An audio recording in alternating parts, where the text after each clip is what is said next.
Oh, tu te retrouves dans de l'eau froide jusqu'au cou. Tu es entouré de glace, tu dois te sortir de là. Lorsque tu nages dans de l'eau glacée, ton corps peut éprouver un certain choc. Tes réflexes risquent de te pousser à halter, mais ne le fais pas. Essaie simplement de garder la tête hors de l'eau. Débarrasse-toi de tout objet lourd comme les bottes, les vestes ou les sacs à dos. Lorsque tu atteins la glace, n'essaie pas juste d'en sortir. Ce n'est pas exactement comme une piscine. Essaie plutôt de te mettre en position horizontale et utilise tes jambes pour nager sur la glace. Serre-toi de tes mains pour te hisser hors de l'eau. Une fois à la surface, roule de côté en t'éloignant du bord, puis rampe, puis marche. Si tu t'aventures dans la nature, il est préférable de préparer quelques affaires à l'avance. Fabrique ton propre allume-feu à la maison. Fais chauffer de l'eau dans une casserole, mets-y un récipient en pyrex et fais-y fondre de la paraffine. Prends ensuite une boîte à œufs et mets des peluches de séchage dans chaque section. Remplis-les de paraffine, puis attends que tout soit solide et découpe chaque petite section. Il suffit d'un seul de ces petits morceaux pour démarrer un feu bien plus facilement. Le fil dentaire peut être très pratique pour survivre dans la jungle. Tu peux l'utiliser comme fil de pêche avec une languette de boîte de conserve comme hameçon. Il peut aussi être utilisé comme corde à linge si tu le tends entre deux arbres. Il a l'air un peu fragile, mais un seul morceau de fil peut supporter jusqu'à 2,2 kg. Il est aussi très inflammable, donc si tu as du mal à allumer un feu, tu peux utiliser quelques mètres de fil dentaire pour le démarrer. Tu peux fabriquer une corde très solide avec une simple bouteille en plastique, si tu as une bonne paire de ciseaux. Coupe le goulot de la bouteille pour qu'elle ressemble à une tasse haute et étroite. Puis, découpe-la comme certaines personnes épluchent une orange, en tournant en rond et en faisant une spirale. Tâche de garder la même largeur durant tout le processus. Le résultat sera beaucoup plus long et plus solide que ce à quoi tu t'attends. Tu peux l'utiliser pour attacher des bâtons ensemble, pour faire une hutte, ou tu peux l'enrouler autour de ton sac à dos au cas où il se déchirerait ou autre. Le sucre peut être nocif pour les dents, mais il a un super pouvoir plutôt chouette. Il suffit d'en verser sur un morceau de tissu et de l'utiliser comme un pansement. Oh, c'est délicieux! Les moustiques peuvent être très pénibles et il y en a beaucoup partout. Tu peux fabriquer ton propre répulsif à insectes pour éloigner ces petites bêtes exaspérantes. Il suffit d'une orange, d'un citron ou de tout autre agrume. Ils sont pleins d'huiles essentielles que les moustiques ne peuvent pas supporter. Épluche une orange et frotte son écorce directement sur ta peau, en veillant à la presser légèrement au préalable pour faire ressortir les précieuses huiles essentielles. Une autre bonne façon de tenir les moustiques à distance est d'ajouter un peu de peau d'orange à ton feu de camp. Cela libère les huiles essentielles dans l'air. Tu commences à avoir faim, mais tu n'as rien pour allumer un feu. Vide tes poches, il y a peut-être quelque chose là-dedans que tu pourras utiliser comme allume-feu de fortune. Si tu disposes d'une pile et d'un emballage de chewing-gum métallique, tu as ce qu'il te faut. Coupe une fine bande de l'emballage, assez longue pour pouvoir joindre les deux côtés de la pile. Le milieu de la bande doit être plus fin que les extrémités. Prends de l'herbe sèche, des brindilles ou même du papier, tout ce que tu pourras utiliser pour allumer ton feu. La bande de papier d'aluminium devrait s'enflammer immédiatement, alors prépare-toi bien. Un humain peut survivre incroyablement longtemps sans nourriture, mais pas sans eau. Tout dépend de l'endroit où l'on se trouve, mais bien souvent, il n'est pas sécuritaire de boire. Tu peux fabriquer un filtre à eau par toi-même. Tout commence avec un feu. Il se peut que faire bouillir l'eau ne soit pas suffisant. Alors dès que les cendres de ton feu sont refroidies, tu dois les réduire en poudre. N'utilise pas n'importe quelle cendre trouvée au hasard dans la forêt. Il se peut qu'il y ait du plastique fondu dessus ou autre chose du genre. Il te faut ensuite une bouteille en plastique. Coupe le fond et perce un petit trou dans le bouchon. Retourne-la, mets-y environ 5 cm de charbon de bois et verse l'eau bouillie dans la bouteille, tout doucement. Les gouttes sont prêtes à être bues. Si tu trouves des morceaux de cendre dans l'eau, enroule un morceau de tissu propre autour du bouchon pour une filtration supplémentaire. Un chiffon carbonisé peut être utile si tu es perdu dans la jungle. Pour le fabriquer, tu auras besoin d'un récipient en métal avec un couvercle. Mets un morceau de tissu à l'intérieur et place le récipient dans le feu pendant quelques minutes. Le tissu devrait finir par devenir un peu noir sur les bords, mais rester intact. Un tissu carbonisé prend feu très vite, même avec un silex de la vieille école. Si jamais tu fais une randonnée dans le jardin d'un anaconda, écoute bien, reste loin des rivières peu profondes car ces serpents géants aiment y traîner. Si un anaconda décide de te serrer un peu, n'expire pas. À chaque fois que tu le fais, le serpent va te serrer un peu plus fort. Les anacondas ont toutefois un point faible. Ils n'aiment pas se faire mordre la queue. Ce n'est pas particulièrement délicieux, mais ça aidera à te sortir de là. Les avalanches sont assez puissantes, alors n'oublie pas ces conseils la prochaine fois que tu seras sur les pentes si les choses deviennent un peu dangereuses. Tout d'abord, couvre-toi la bouche, utilise un foulard ou un autre morceau de tissu et ne laisse pas entrer la neige. Garde le bras droit au-dessus de ta tête et n'oublie pas de dégager une petite fenêtre devant ton visage. Cela te permettra de respirer pendant environ une demi-heure. Débarrasse-toi de tout ce qui est lourd, même si c'est cher, mais assure-toi de garder ton sac à dos car c'est une protection supplémentaire. Et accroche-toi à un arbre si tu en vois un. Pour remonter à la surface, bouge comme si tu nageais tout droit. La neige n'est rien d'autre que de l'eau. Si jamais tu te retrouves coincé dans une voiture qui coule, ne panique pas et n'essaie pas d'ouvrir la porte. La pression de l'eau de l'extérieur risque d'être trop forte, tu ne feras que gaspiller une énergie précieuse et cette porte ne s'ouvrira pas. Le meilleur moyen de s'échapper serait de passer par les fenêtres. Il suffit de les baisser et de s'enfuir à la nage. Si tu n'es pas un bon nageur, tu peux essayer de créer ton propre dispositif de flottaison de fortune, comme un sac en plastique avec de l'air emprisonné à l'intérieur. Fais un nœud dedans et assure-toi qu'il est bien serré. La bouteille en plastique serait une bonne option, mais une seule ne suffira probablement pas. Tu peux aussi utiliser un imperméable ou un de ces pantalons étanches ou même une poubelle à l'envers. Si tu as un problème de voiture la nuit, dans la forêt par exemple, tu as besoin de lumière pour voir ce que tu fais. Tout ce qu'il te faut, c'est une bouteille d'eau ou un pichet ou même un bocal à cornichons rempli d'eau. Il te suffit de l'attacher à un projecteur et voilà, l'eau va diffuser la lumière pour que tu puisses mieux voir. Parfait pour monter une tente de secours ou trouver du bois pour un feu. Les pots Mason, ces pots à cornichons, sont très pratiques pour conserver les allumettes. Si tu campes dans une forêt, il est vraiment important de cacher ces allumettes dans un endroit sec et bien sécurisé. Pour le rendre encore plus pratique, prévois un couvercle rabattable. Découpe les bandes sur le côté de tes boîtes d'allumettes et colle-les sur le couvercle de ton pot en verre. Avant ta prochaine grande aventure en plein air, assure-toi d'avoir fait le plein de chocolat noir. Le chocolat est probablement le plus délicieux des aliments de survie, mais c'est aussi l'un des meilleurs. Il est riche en calories et il aide vraiment à remonter le moral. De plus, tu n'as même pas besoin d'une fourchette, d'une assiette ou d'un feu pour le déguster. Une dernière astuce pour aujourd'hui les amis. Tu as toujours du mal à allumer ce feu? Ne cherche pas plus loin que ce sac de chips que tu as secrètement caché à tes compagnons de camping. Les chips à base de maïs se trouvent partout de nos jours, et en plus de leur goût délicieux et de la couleur bizarre qu'elles donnent à tes doigts, elles ont un autre tour dans leur manche. Tu peux les utiliser pour rallumer un feu. Ce genre de chips est inflammable, alors fais-en un petit tas et garde ce drôle de bois sec à portée de main. Ton feu prendra en quelques secondes. C'était un survol de routine pour les gardes-côtes. Des kilomètres et des kilomètres d'océan d'un bleu profond. Soudain, les gardes ont remarqué un drapeau étrange sur une île déserte située entre Key West et Cuba. Ils sont descendus de 150 mètres pour voir ce qui s'y passait. 2 hommes et une femme agitaient les mains en signe de détresse. Il était évident qu'ils avaient besoin d'être immédiatement secourus. L'équipage n'a pas pu atterrir tout de suite à cause du mauvais temps, mais ils ont largué de la nourriture, de l'eau et une radio afin de découvrir pourquoi ils étaient là. Ils ont appris que les naufragés se trouvaient aux Bahamas depuis 33 jours déjà.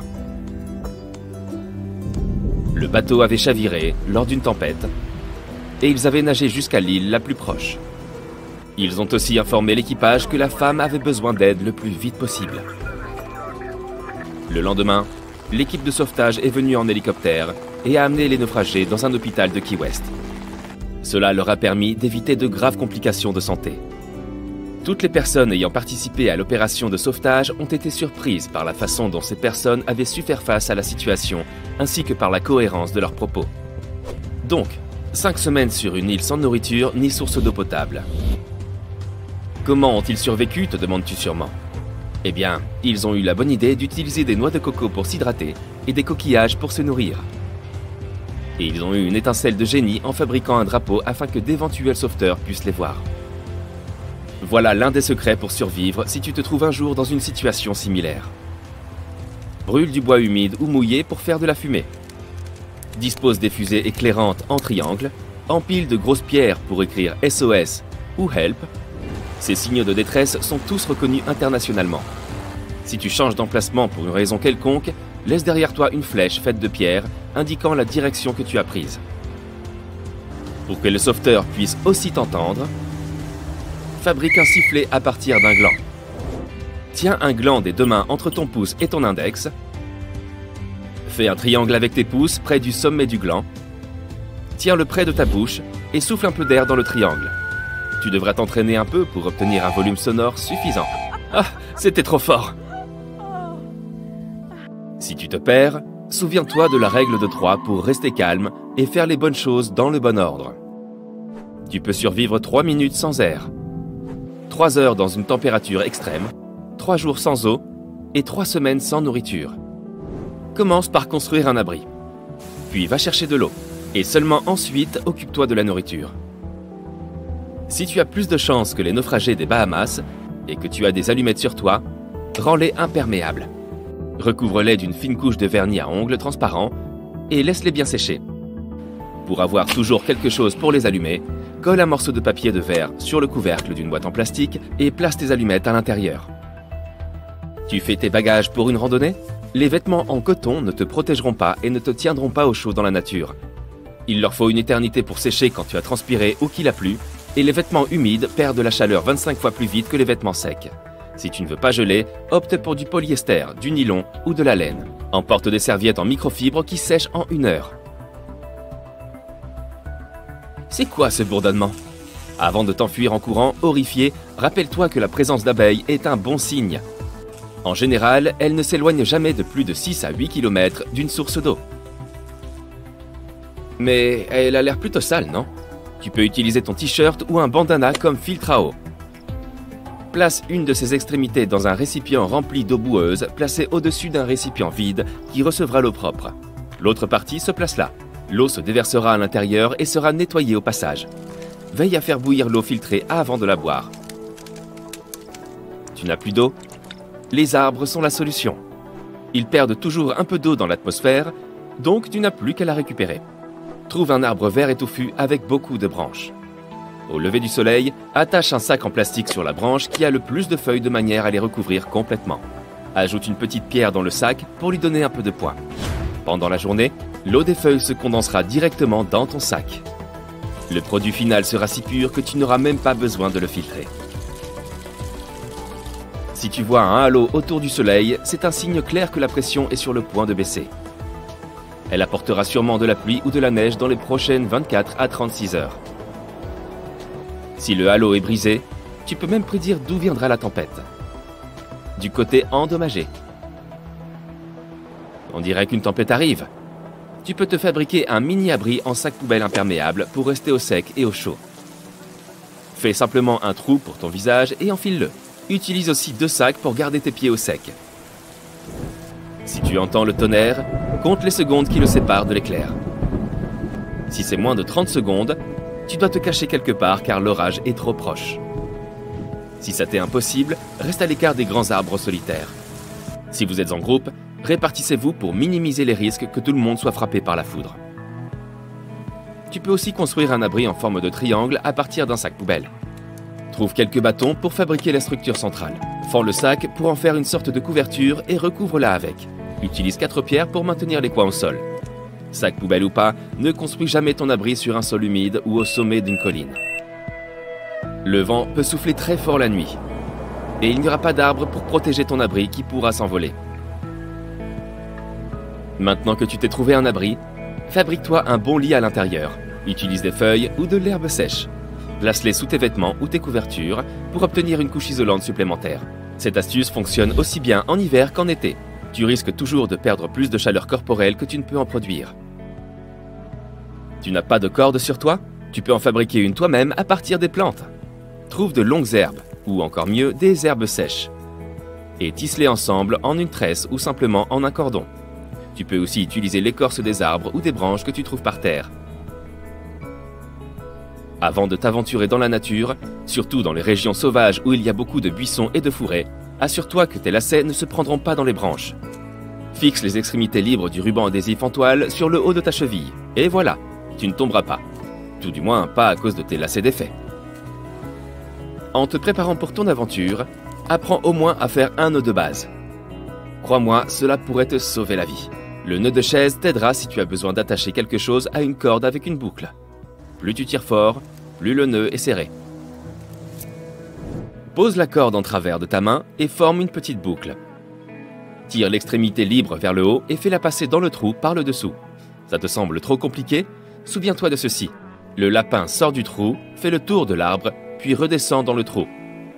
Alors voilà, tu dois enrouler la corde autour de la partie droite et la faire passer ensuite à travers la boucle. Maintenant serre-la et ton nœud est prêt. Si tu as de la nourriture sur toi que tu aimerais conserver plus longtemps, mets-la dans un sac en plastique ou un morceau de tissu fin et ferme-le. Tu peux utiliser un élastique, une barrette ou une corde. Creuse un trou dans la terre assez profondément pour y placer ta nourriture. Couvre-le avec une serviette afin que les animaux ne le découvrent pas avant que tu reviennes. Remplis le trou de terre et ajoute un peu de mousse, de paille ou de feuilles pour le dissimuler davantage. S'il y a de la glace ou de la neige à disposition, utilise-la pour garder ta nourriture au frais. N'oublie pas de marquer ta cachette d'une manière ou d'une autre. Tu pourras ainsi facilement la retrouver plus tard. Il te reste maintenant 2 ou 3 jours avant que tes denrées périssables ne se gâtent. Tu peux transformer des allumettes ordinaires en allumettes étanches. Applique une fine couche de vernis à ongles sur tes allumettes et laisse sécher. Une fois qu'elles seront prêtes, elles resteront suffisamment sèches pour allumer un feu, même si tu les fais tomber dans l'eau. Si tu te perds quelque part pendant l'hiver et que tu as soif, ne mange pas de neige. Elle contient beaucoup plus d'air que d'eau, donc tu ne te sentiras pas beaucoup plus hydraté. Ton corps gaspillera en revanche beaucoup d'énergie pour essayer de la faire fondre. Pire encore, tu risques de faire baisser ta température corporelle et tu pourrais tomber en hypothermie. Si tu te retrouves nez à nez avec un coyote ou un loup, ne lui tourne pas le dos. Recule lentement tout en faisant face à l'animal. Cela ne fonctionne toutefois que si l'animal est seul. Si tu rencontres une meute, le plus important est de s'assurer qu'elle ne t'entoure pas. Recule vers un arbre et appuie ton dos contre lui. Ensuite, choisis le bon moment et grimpe dessus aussi vite que possible. Plusieurs couches de vêtements te réchaufferont mieux qu'un seul manteau de fourrure ou une seule doudoune chaude. L'air sera emprisonné entre les couches de vêtements, ce qui t'isolera et gardera ton corps au chaud. Si tu te perds dans les bois, essaie toujours de dormir un peu au-dessus du sol. Tu peux t'allonger sur une couche de branches et de feuilles comme lit de fortune ou tendre un hamac entre 2 arbres. La nuit, la température baisse et le sol devient froid. Même si tu fais un feu, il pourrait s'éteindre pendant que tu dors et le sol absorbera ta chaleur corporelle. Tu es dans une embarcation au milieu de la mer. Pas de nourriture, pas de filet de pêche et tu as faim. Ce n'était censé être qu'une excursion de 3 heures. Mais tu sais quoi? Tu peux attraper des poissons à l'aide de tes lacets de chaussures et de n'importe quel objet. Téléphone, montre, clé. L'ombre projetée par le bateau dans la mer peut attirer les poissons et un objet réfléchissant peut servir d'appât. Attache tes clés à tes lacets de chaussures et utilise-les comme une canne à pêche. Même si un poisson ne mord pas, des activités comme celle-ci sont un bon moyen de ne pas perdre la tête en pleine mer. Une courte méditation peut te sauver d'une crise de panique. Tu dois te concentrer sur ta respiration et essayer de la ralentir. Ton cerveau va rapidement se calmer et détourner son attention de la panique. Les masques à oxygène dans les avions fonctionnent sur le même principe. Lorsque tu contrôles ta respiration, ton attention est redirigée loin de ce qui se passe. Tu peux fabriquer une torche à partir d'une bûche. Place une petite bûche verticalement, fais une profonde entaille en forme d'étoile sur le dessus. Mets-y de l'herbe sèche, des feuilles et des brindilles. Une fois que tu as terminé, mets le feu à la bûche et elle brûlera pendant 3 heures maximum. Cela devrait fonctionner quelle que soit la taille et le type de bois.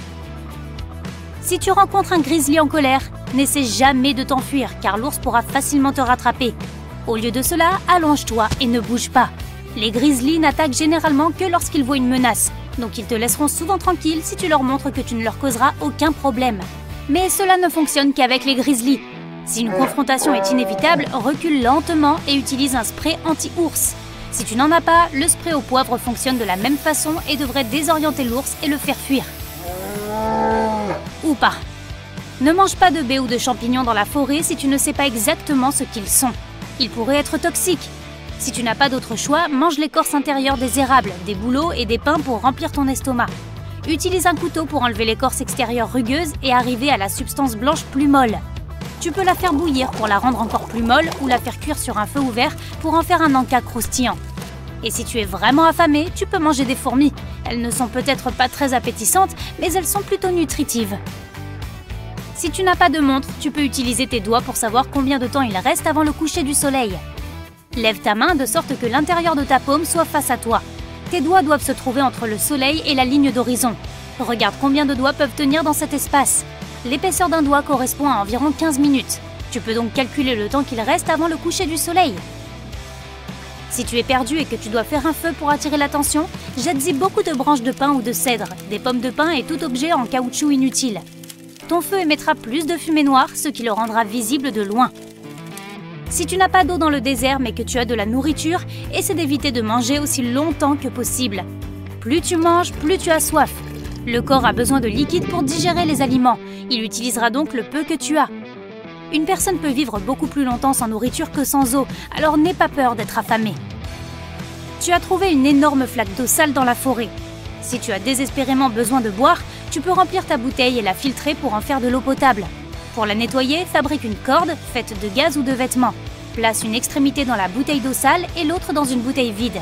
Très vite, l'eau propre s'écoulera dans la bouteille vide à travers la corde, tandis que les impuretés resteront dans la première.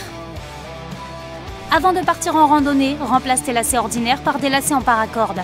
Si tu n'as pas assez de cordes, ces lacets peuvent te donner quelques centimètres supplémentaires en cas de besoin.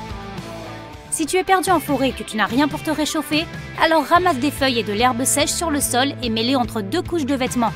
Cela t'aidera à rester au chaud plus longtemps. Si tu es perdu dans un désert, essaie de bouger le moins possible pendant la journée. Trouve une ombre ou crée-la à partir de matériaux improvisés et abrite-toi jusqu'au soir. La nuit, tu dépenseras beaucoup moins d'énergie et tu utiliseras moins de liquide en marchant. Cela t'aidera à éviter le risque d'insolation. Si tu tombes à travers la glace, n'essaie pas de t'en sortir comme tu le ferais dans une piscine. Si tu poses tes mains sur la glace et que tu essaies de te hisser avec tes bras, elles pourraient se fissurer et te faire retomber dans l'eau. Tu dois étirer tes bras parallèlement à la surface de la glace et étendre tes jambes en arrière pour qu'elles flottent dans l'eau. Dans cette position horizontale, commence à agiter tes jambes comme si tu nageais.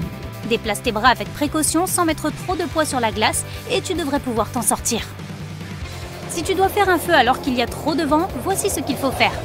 Creuse 2 trous l'un à côté de l'autre et crée un petit tunnel souterrain entre les deux. Fais un feu dans l'une des fosses. Le vent ne pourra pas l'éteindre et le feu sera alimenté en air par la deuxième fosse.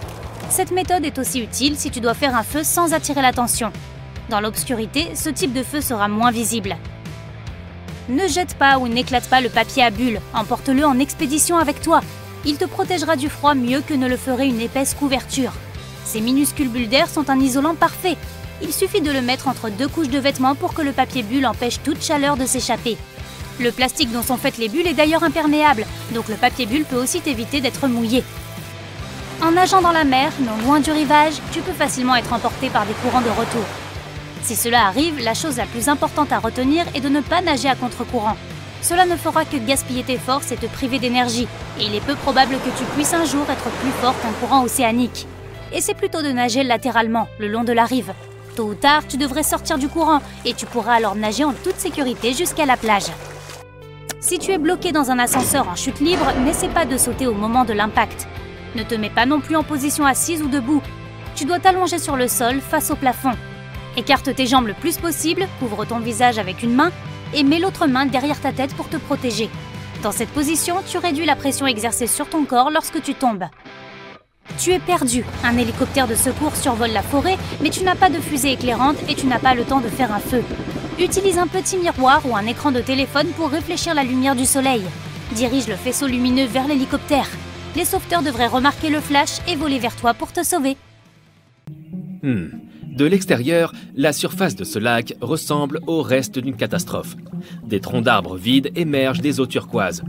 Le lac est entouré de montagnes, ce qui en fait un endroit calme mais inquiétant. Mais ceux qui osent nager sous ces eaux dangereuses vont bientôt découvrir un tout nouveau monde. Ce n'est pas le début d'un conte de fées. C'est l'histoire réelle du lac Khaindi, situé à Saty, au Kazakhstan. En 1911, un tremblement de terre a provoqué un important glissement de terrain à cet endroit. La vallée ainsi formée s'est remplie d'eau de pluie, submergeant pratiquement la forêt. Les arbres situés au-dessus des eaux peuvent sembler bien tristes, mais sous la surface, ils rappellent une forêt sous-marine. Comme les eaux sont cristallines la plupart du temps, tu peux toujours voir cette vue fascinante même depuis les rives. L'eau glacée du lac complique les choses et peut parfois s'avérer dangereuses. Sans oublier les algues, les plantes et les arbres immergés qui peuvent rapidement devenir des obstacles potentiellement dangereux. J'aime bien les bains chauds et fumants, mais ce lac bouillant dont je vais te parler appartient plutôt à la catégorie des rêves terrifiants.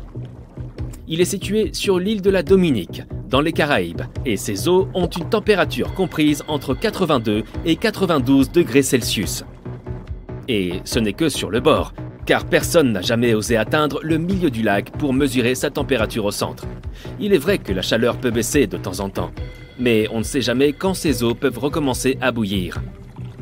L'endroit est également dangereux en raison des gaz qu'il dégage, comme le dioxyde de carbone. L'odeur n'est pas agréable, crois-moi, mais c'est surtout à cause du soufre présent dans l'air vaporeux. Ce lac, apparemment calme, recèle également une dangereuse surprise. Le lac Monoun est situé dans la province de l'Ouest, au Cameroun. C'est l'un des rares lacs en éruption sur toute la planète, semblable à un volcan. Et la plupart du temps, il le fait sans aucun avertissement. Sa dernière éruption remonte à 1894, date à laquelle il a causé de sérieux dégâts. Le mécanisme chimique de ces lacs fonctionne comme une canette de soda que l'on secoue avant de l'ouvrir. Des gaz dangereux se trouvent au fond des eaux, si bien que toute perturbation à la surface peut déclencher leur éruption. Le lac Natron, en Tanzanie, est peut-être beau à regarder en raison de sa couleur particulièrement rougeâtre. Mais ce n'est certainement pas un endroit où l'on a envie de se baigner. Si l'eau est extrêmement salée, elle se combine également avec des algues, qui, soit dit en passant, sont responsables de la coloration. Et ce n'est même pas ce qu'il y a de plus risqué. Le lac Natron a des niveaux de pH si élevés qu'ils deviennent corrosifs. Si tu mouilles un morceau de tissu teint dans ce lac, il sera bientôt dépourvu de sa couleur. Ces niveaux élevés d'acidité peuvent également causer de sérieux problèmes à la peau humaine. Tout n'est pas mauvais pour certaines créatures, car le lac Natron est le seul endroit où vivent plus de 2,5 millions de petits flamants roses. Ces eaux acides et saumâtres assurent leur survie. Il n'est donc pas étonnant qu'ils aiment rester dans les parages. Le risque que représente le lac Nicaragua est moins lié à la chimie qu'à ses habitants. Situé à la frontière du Costa Rica et du Nicaragua, c'est le plus grand lac d'eau douce d'Amérique centrale. À première vue, tu ne penseras pas qu'il peut être dangereux. Mais à cause des requins taureaux qui l'habitent, je te déconseille de t'y baigner. Les requins ont tendance à être des créatures imprévisibles et parfois intimidantes. De plus, ils sont prêts à tout manger si nécessaire. Les scientifiques ont d'abord cru que cette espèce de requin se trouvait uniquement dans ce lac. Mais ils ont vite découvert que des gens avaient vu les mêmes requins dans la mer des Caraïbes. Ces créatures étonnantes traversent non seulement une distance de plus de 193 km pour arriver jusqu'ici, mais peuvent également s'adapter à l'eau douce, ce que tous les poissons ne peuvent pas faire. Le grand trou bleu du Belize peut sembler séduisant pour les plongeurs. Je veux dire qu'il est d'un bleu magnifique et qu'il est assez proche du continent, à environ 100 km. Le problème est que sous la surface de ces eaux tranquilles se trouve une série de tunnels complexes qui contiennent de nombreux types de coraux et d'autres espèces sauvages. Ce sont ces grottes qui rendent la plongée dans le grand trou bleu compliquée. De plus, les spécialistes ont découvert qu'en s'enfonçant dans les eaux, les créatures sont de moins en moins nombreuses. Pourquoi ? À cause d'une couche cachée de sulfure d'hydrogène qui s'étend sur toute la largeur du gouffre. Comme il n'y a pas d'oxygène, aucune créature ne peut survivre à cette profondeur. Le lac Lanier est le plus grand lac de l'État de Géorgie. Il accueille chaque année un grand nombre de visiteurs, environ 11 millions, soit à peu près autant que le musée du Louvre à Paris. Malgré sa popularité, de nombreux accidents se produisent sur ce lac et personne ne sait exactement pourquoi. L'une des explications pourrait se trouver sous la surface de ce lac mystérieux. On y trouve beaucoup de débris et de gravats, ainsi que des objets jetés au hasard, comme des bateaux, des chaises de jardin et même du fil de pêche. Tout cela crée une course d'obstacles sous-marine difficile. Avec en plus une faible visibilité à la surface du lac, cet endroit peut devenir dangereux à naviguer. Le Grand Prismatic Spring, situé dans le parc national de Yellowstone, qui s'étend sur les États du Wyoming, du Montana et de l'Idaho, est un autre exemple de lac où l'on a l'impression que quelqu'un a fait un montage Photoshop avec les montagnes. Il est totalement interdit de se baigner ici. Il fait 87 degrés Celsius au centre, presque proche de l'ébullition. Et l'anneau le plus extérieur atteint environ 55 degrés, d'où les couleurs. Comme le centre de l'eau est bien trop chaud pour que la vie puisse s'y développer, rien ne trouble la surface. L'absence d'organismes vivants crée ce bleu vif qui semble presque peint. Sur la petite île méditerranéenne de Chypre, il n'y a pas beaucoup de pluie pendant l'été. C'est pourquoi certains plans d'eau deviennent si secs qu'à certains endroits, ils sont recouverts d'une couche de sel cuit. C'est le cas du lac salé de Larnaca. Ne te laisse pas tromper par ce paysage sinistre. Ces terres peuvent facilement devenir un piège. En effet, il est facile de confondre une surface sèche avec une fine couche de sel qui recouvre de l'eau ou de la boue. De plus, sous la croûte se trouvent des cristaux de sel qui peuvent causer des problèmes de peau. Le trou de Samaesan est l'un des endroits les plus dangereux pour se baigner dans toute la Thaïlande. C'est parce qu'il est très profond, jusqu'à 85 mètres, et devient extrêmement sombre. À certains endroits, lorsque les plongeurs descendent, ils peuvent même atteindre des endroits où la visibilité est nulle. Il n'est pas étonnant que beaucoup de gens soient désorientés et ne parviennent plus à trouver leur chemin vers le haut. Le plus grand lac d'Afrique et le troisième plus grand lac du monde s'appelle le lac Victoria. Toutes ces eaux ne sont pas dangereuses pour l'homme, mais certaines régions peuvent rapidement poser des problèmes. Pourquoi ? En partie parce qu'il possède son propre système météorologique indépendant, et cela rend le temps vraiment peu fiable. Il peut passer de clair et ensoleillé à épouvantable en quelques secondes. Je veux dire, qui voudrait se retrouver à nager au milieu d'une tempête, n'est-ce pas ? Le lac Poustoye est situé en Sibérie. Donc je suppose que je n'ai pas besoin de te dire que ces eaux sont extrêmement froides. Mais si tu regardes le lac, il n'y a rien d'extraordinaire dans ces eaux. Est-ce complètement vrai ? Très probablement pas. Et les gens ont tendance à éviter de se baigner ici à tout prix, même s'ils peuvent résister aux eaux glaciales. Alors, qu'est-ce qui rend le lac Poustoye si mystérieux et dangereux ? Eh bien, rien ne semble vouloir vivre ici, et les scientifiques n'ont pas encore découvert pourquoi. Ils ont essayé de remplir le lac avec de nombreux types de poissons et diverses espèces de plantes pour voir s'ils pouvaient survivre dans les eaux, mais les résultats ont été décevants. Comme nous ne savons pas exactement pourquoi il est si difficile de survivre ici, ne cours pas encore chercher ton maillot de bain. Il est préférable que tu restes à l'écart. Pigé, tu n'as pas besoin de me le dire 2 fois. En route vers le Moyen-Orient, il y a là un grand désert et la nuit, l'obscurité est complète, sauf à un endroit bien précis. Il s'agit d'un grand cercle qui brille d'une lumière orange vif, le cratère Darvaza. C'est un brûleur à gaz géant. Il y a des années, des géologues ont trouvé du gaz ici et ils ont commencé à l'exploiter. Mais lorsqu'ils ont creusé, ils sont tombés sur une cavité souterraine. La cavité s'est effondrée et a formé un cratère. Il est aussi large que la moitié d'un terrain de foot et sa profondeur équivaut à la hauteur d'un immeuble de 5 étages. Du gaz a commencé à s'échapper des fissures du cratère. Et comme les animaux paissaient souvent près de cet endroit, les géologues ont décidé de mettre le feu à ces flux de gaz pour en épuiser la source. Ils pensaient que le feu s'éteindrait en 1 jour ou 2. Mais si tu visites l'endroit aujourd'hui, tu pourras constater que ce portail vers le monde souterrain brûle toujours. Et ça dure depuis presque 50 ans.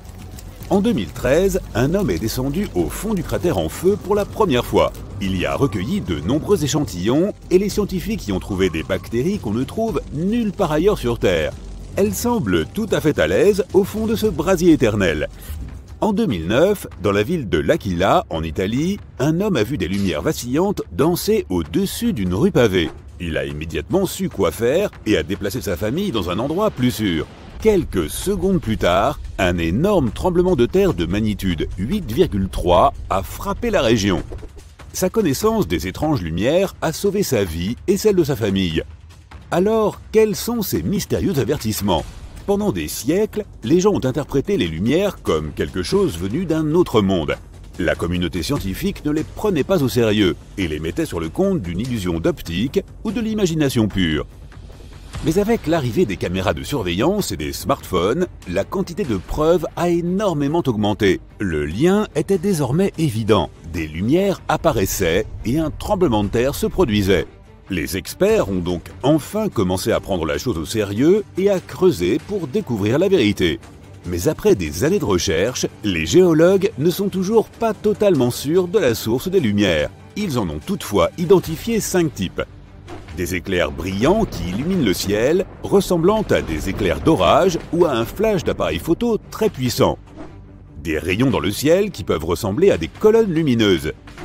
Des flammes de différentes tailles qui traversent le sol. des lueurs diffuses au-dessus des montagnes, et des boules de lumière qui se déplacent lentement et qui peuvent être interprétées à tort comme de la foudre en boule. Autre phénomène atmosphérique tout aussi peu compris, ces boules peuvent flotter et exploser, laissant derrière elles une odeur de soufre. Mais contrairement à la foudre en boule, ces boules-là semblent être inoffensives, si on ne prend pas en compte ce qu'elles annoncent. Quoi qu'il en soit, les experts ne savent toujours pas comment tous ces types de lumières sont liés au tremblement de terre.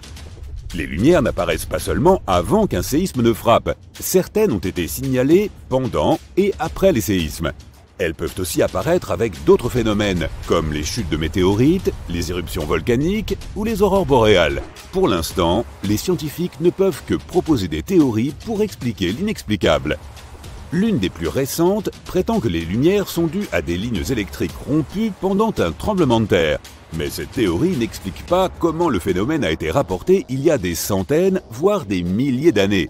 Comme dans cet ancien conte chinois, selon lequel des nuages ressemblant à des dragons apparaissaient dans le ciel pour avertir d'un prochain tremblement de terre. Ou comme par cet ancien historien romain qui a rapporté que d'énormes lumières ressemblant à des flammes ont éclaté juste avant qu'un énorme tremblement de terre ne se produise. La théorie des lignes électriques a donc été rapidement écartée. Une autre théorie a suggéré qu'il s'agissait de gaz qui s'échappaient. Pendant un tremblement de terre, les roches souterraines se dilatent et se rétractent sous la pression et la chaleur. Cela ouvre et ferme de petits espaces entre elles. Différents gaz se feraient un chemin à travers ces nouvelles ouvertures. Le radon, par exemple, peut être libéré pendant une activité sismique. Il peut ioniser l'air, le rendant électriquement chargé. Mais le radon ne le fait pas assez pour créer des étincelles de lumière. Cette théorie est tentante, mais elle doit être écartée aussi. L'une des théories les plus acceptées est que cela pourrait provenir de l'électricité qui remonte du sous-sol. Lorsque les roches ignées souterraines, celles qui se forment à partir du magma dans les profondeurs de la Terre, subissent des contraintes, elles libèrent de l'oxygène ionisé, ou chargé électriquement. Il traverse la surface et monte dans l'atmosphère, où il crée un champ électrique localisé. Cela peut produire de brefs éclairs de lumière visibles. Certains ne sont même pas si rapides et peuvent durer plusieurs minutes. Maintenant, imagine que tu as roulé pendant des heures dans la nuit. Tu n'as pas eu l'occasion de te reposer, si bien que ton attention ne tient qu'à un fil. Tu t'arrêtes et sors pour te dégourdir les jambes. Puis tu lèves les yeux au ciel et tu vois un magnifique lever de soleil. Mais attends, il y a 3 soleils dans le ciel. Tu te frottes les yeux, mais il y a toujours 3 étoiles brillantes dans le ciel. Non, notre soleil n'a pas été déchiré en 3 morceaux. Il n'a pas non plus été visité par 2 autres étoiles. C'est ce qu'on appelle une parélie. Elle se produit surtout pendant les fortes gelées. Les petits cristaux de glace dans le ciel déforment la lumière. Par conséquent, tu peux voir 3 points lumineux dans le ciel au lieu d'un seul. Ce phénomène est aussi appelé halo. Habituellement, il s'agit simplement d'un cercle autour du soleil. Il est même possible de voir un halo la nuit. Il suffit de regarder un lampadaire et tu verras un cercle lumineux autour de lui. Parfois, un halo peut prendre une forme plus fantaisiste. S'il y a beaucoup de glace dans l'air, la lumière est encore plus déformée, tout comme dans une pièce avec une douzaine de miroirs. Alors, le halo peut prendre la forme d'un œil humain. À cause de ce phénomène, une fausse aube peut aussi se produire. Alors que tu regardes l'horizon, l'aube pointe et le bord du soleil apparaît. Encore un peu et... le soleil commence à se dissoudre dans le ciel. Après quelques minutes, il fait de nouveau nuit. Et seulement 1 minute plus tard, le vrai soleil montre son visage. C'est le même effet de courbure de la lumière que tu as vu auparavant avec les 3 soleils. Seulement maintenant, la lumière est courbée verticalement et non horizontalement. Et au lieu du vrai soleil, c'est son reflet dans des cristaux de glace dans le ciel qui est apparu. Continuons. Ce nuage ressemble à un dinosaure. Et celui-ci ressemble à un chat. Et celui-ci... waouh, on dirait que ces nuages sont en train de tomber. Ah non, c'est juste un nuage de type Mammatus. Leur forme leur donne vraiment l'air de morceaux de nuages sur le point de tomber au sol. Ça ne devrait pas arriver, mais tu ferais quand même bien de commencer à chercher un abri. De tels nuages sont le signe de l'arrivée d'un orage violent. Il faut beaucoup d'air humide avec des cristaux de glace en altitude et de l'air sec dans les basses couches pour créer de tels nuages. Ensuite, des courants d'air verticaux apparaissent entre ces couches. Et ces courants font que les nuages prennent la forme d'un cerveau humain. Ce nuage géant ressemble à un dôme qui va recouvrir une ville entière. Et c'est exactement ce qui se passe. Un énorme nuage recouvre une vaste zone et y déverse ensuite une pluie abondante. Parfois, l'avant d'un tel nuage prend une forme bizarre, comme sur ces photos. Il ressemble à des spaghettis ou à des vers géants. Ce phénomène s'observe surtout en Australie et il s'appelle Morning Glory. Il se produit parce qu'un vent fort tord des parties du nuage des deux côtés. Et alors, l'énorme masse nuageuse se divise en bandes épaisses. Parfois, tu peux voir dans le ciel un nuage constitué de milliers d'oiseaux. Il bouge rapidement et change de forme. Il devient plus transparent, puis plus dense et plus sombre à nouveau. Les oiseaux semblent participer à une sorte de danse, mais ils ne le font pas pour les foules de spectateurs rassemblés en bas. Ils le font pour se protéger. Lorsque les oiseaux se regroupent en un tel nuage, ils intimident les oiseaux de proie. Un aigle ou un faucon aurait du mal à choisir une seule cible parmi le nombre infini d'oiseaux. De plus, ils se déplacent rapidement, se couvrant les uns les autres. Les poissons se serrent les uns contre les autres en banc de la même manière. Un tel nuage peut effrayer un prédateur affamé. Prends des lunettes de soleil pour le suivant. Ce phénomène dure environ 40 minutes et ces nuages sont les mêmes que ceux qui peuvent causer l'apparition d'un anneau effrayant autour de la Lune la nuit. La nature envoie des signes précurseurs de catastrophes de nombreuses façons différentes. Des arbres en forme de J peuvent signifier qu'un glissement de terrain se prépare. Comme le sol bouge lentement, les arbres prennent cette forme très photogénique. Dans ce cas, essaie de trouver une zone plate et évite de t'approcher des arbres, sauf si tu as une force surhumaine. Un autre phénomène mystique peut être observé dans le désert, une cascade de sable. Lorsque le vent charrie beaucoup de sable au bord d'un canyon, il commence à tomber. Maintenant, amplifie cet effet 100 fois et tu obtiens une cascade de sable, comme celle qu'on peut observer en Arabie Saoudite. C'est comme les chutes du Niagara, sauf qu'il n'y a pas une goutte d'eau. Les locaux affirment que ce phénomène prévient d'une tempête de sable imminente. Bienvenue sur cette île déserte. Comment avons-nous atterri ici? Aucune idée. Mais maintenant, il va falloir survivre pendant quelques jours et je vais t'apprendre tout ce que je sais. Heureusement, où que j'aille, je suis toujours préparée à une situation comme celle-ci. Et dans mon sac à dos magique, j'ai tout ce dont on aura besoin pour survivre. La première chose est bien sûr un couteau, qui sera utile dans de nombreuses situations. Entouré par la mer, tu n'as pas d'eau potable à disposition. Oups, je n'ai pas mis de gourde dans le sac à dos. Mais pas de panique. Ta source d'eau la plus fiable ici, ce sont les noix de coco. Il faut donc aller en chercher. Si tu as la chance d'en trouver des vertes, tu peux les couper avec un couteau, c'est relativement facile. Mais le problème, c'est qu'elles poussent en haut des cocotiers. Tu es libre de grimper là-haut pour en attraper, mais ce ne sera pas facile. Heureusement, lorsque les noix de coco arrivent à maturité, elles brunissent et tombent des arbres. L'eau qu'elles contiennent reste potable pendant environ 9 mois. Tu peux donc en ramasser directement sur le sol. Le problème, c'est qu'elles peuvent être assez difficiles à ouvrir. Mais si tu as la chance d'avoir un tournevis, ce sera beaucoup plus facile. De même, une simple pierre peut te permettre de casser une noix de coco. Mais n'oublie pas de l'envelopper dans une serviette ou un vêtement au préalable. N'oublie pas que tu ne peux pas boire autant d'eau de coco que tu veux.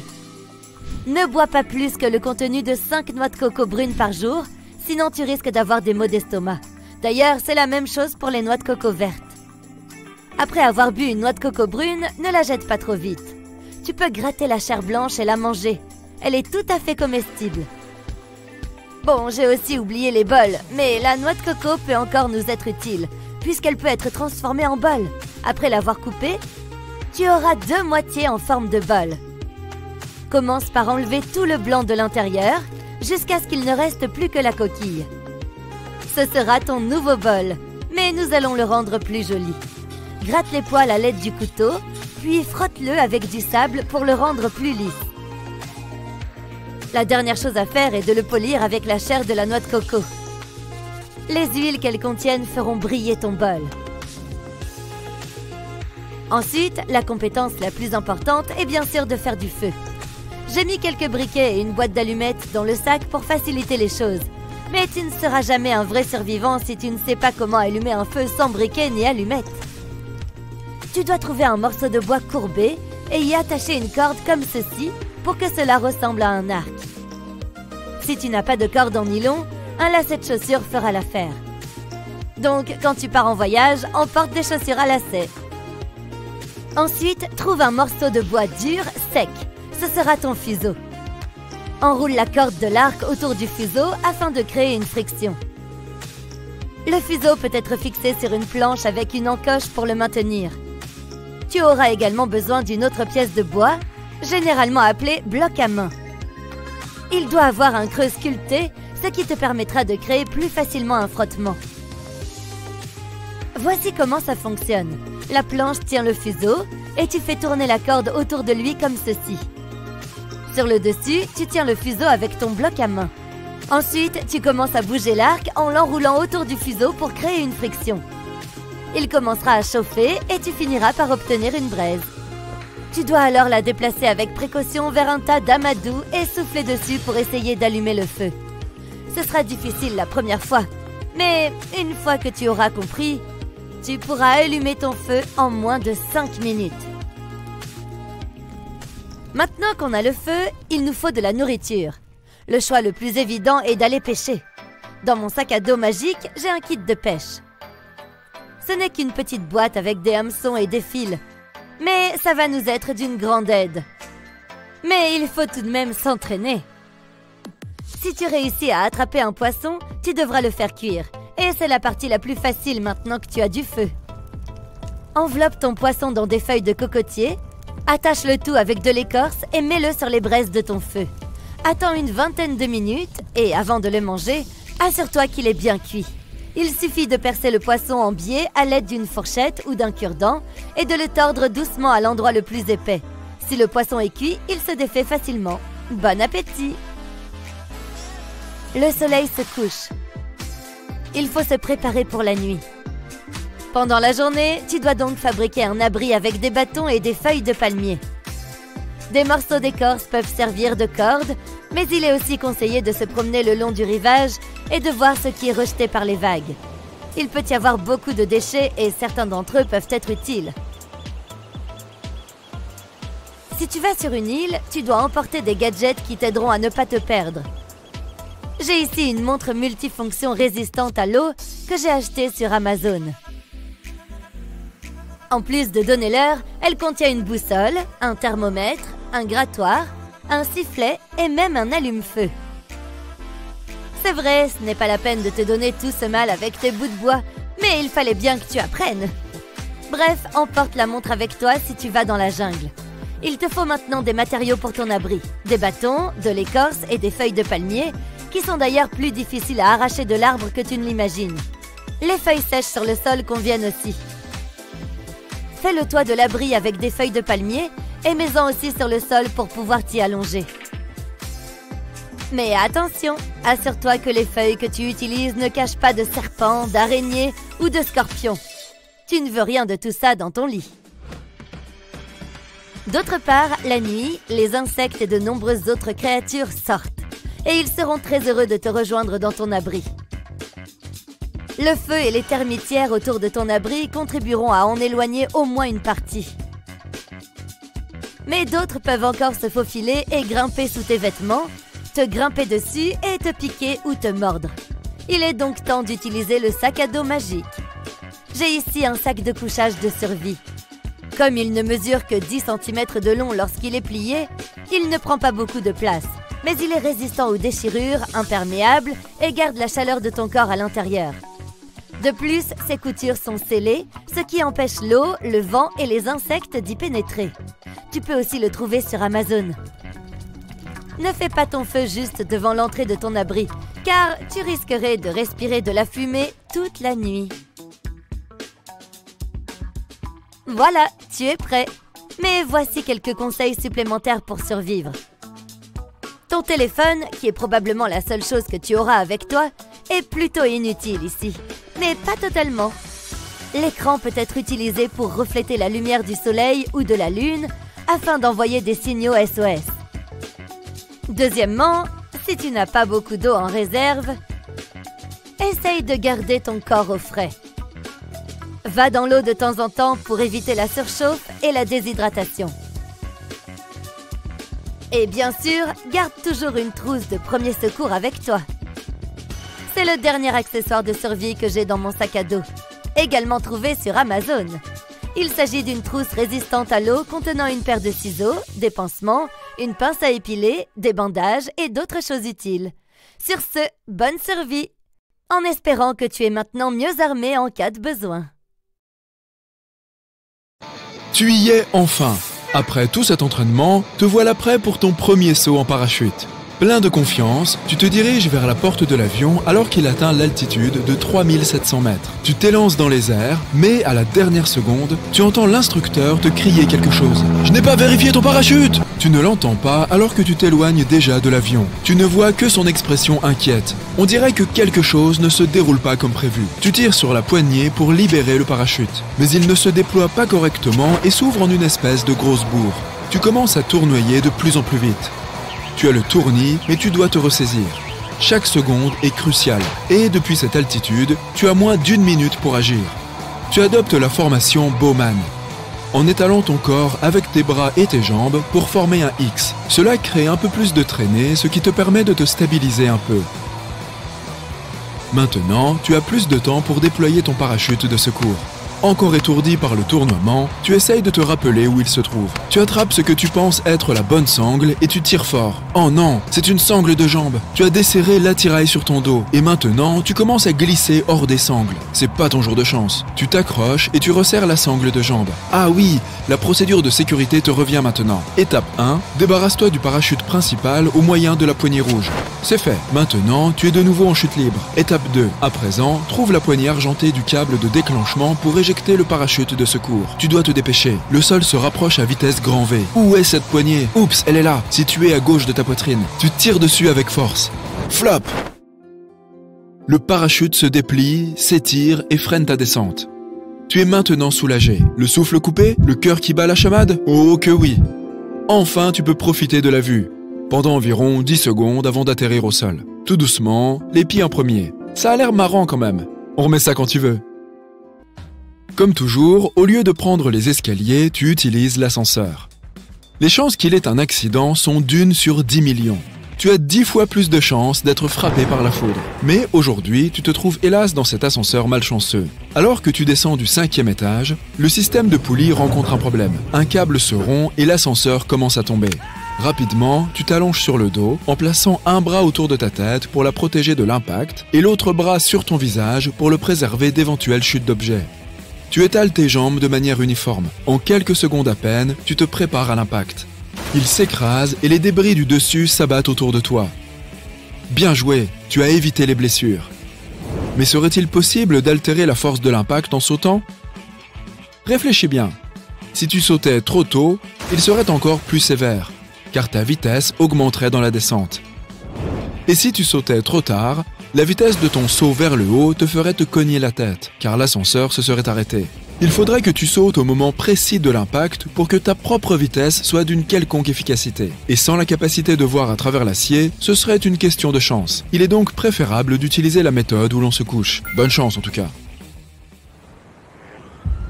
Tu te rends au travail en voiture en passant sur le même pont que tous les autres jours. Aujourd'hui, il y a plus de trafic que d'habitude. Tu es coincé dans un embouteillage. Le pont commence à grincer. Malheureusement, il est possible que des ponts à la structure défectueuse s'effondrent sous un poids excessif. Et voilà, c'est justement le cas. Lorsque le pont s'effondre dans la rivière, ta voiture commence par flotter. L'eau monte lentement autour de toi pendant qu'elle se met à couler. Tu essayes de rester calme et de prendre une grande inspiration. Tu as jusqu'à 2 minutes avant que la voiture ne coule complètement. Tu dois agir rapidement et abaisser la fenêtre. En enlevant ta ceinture de sécurité, tu remarques que l'eau est montée au-dessus des fenêtres.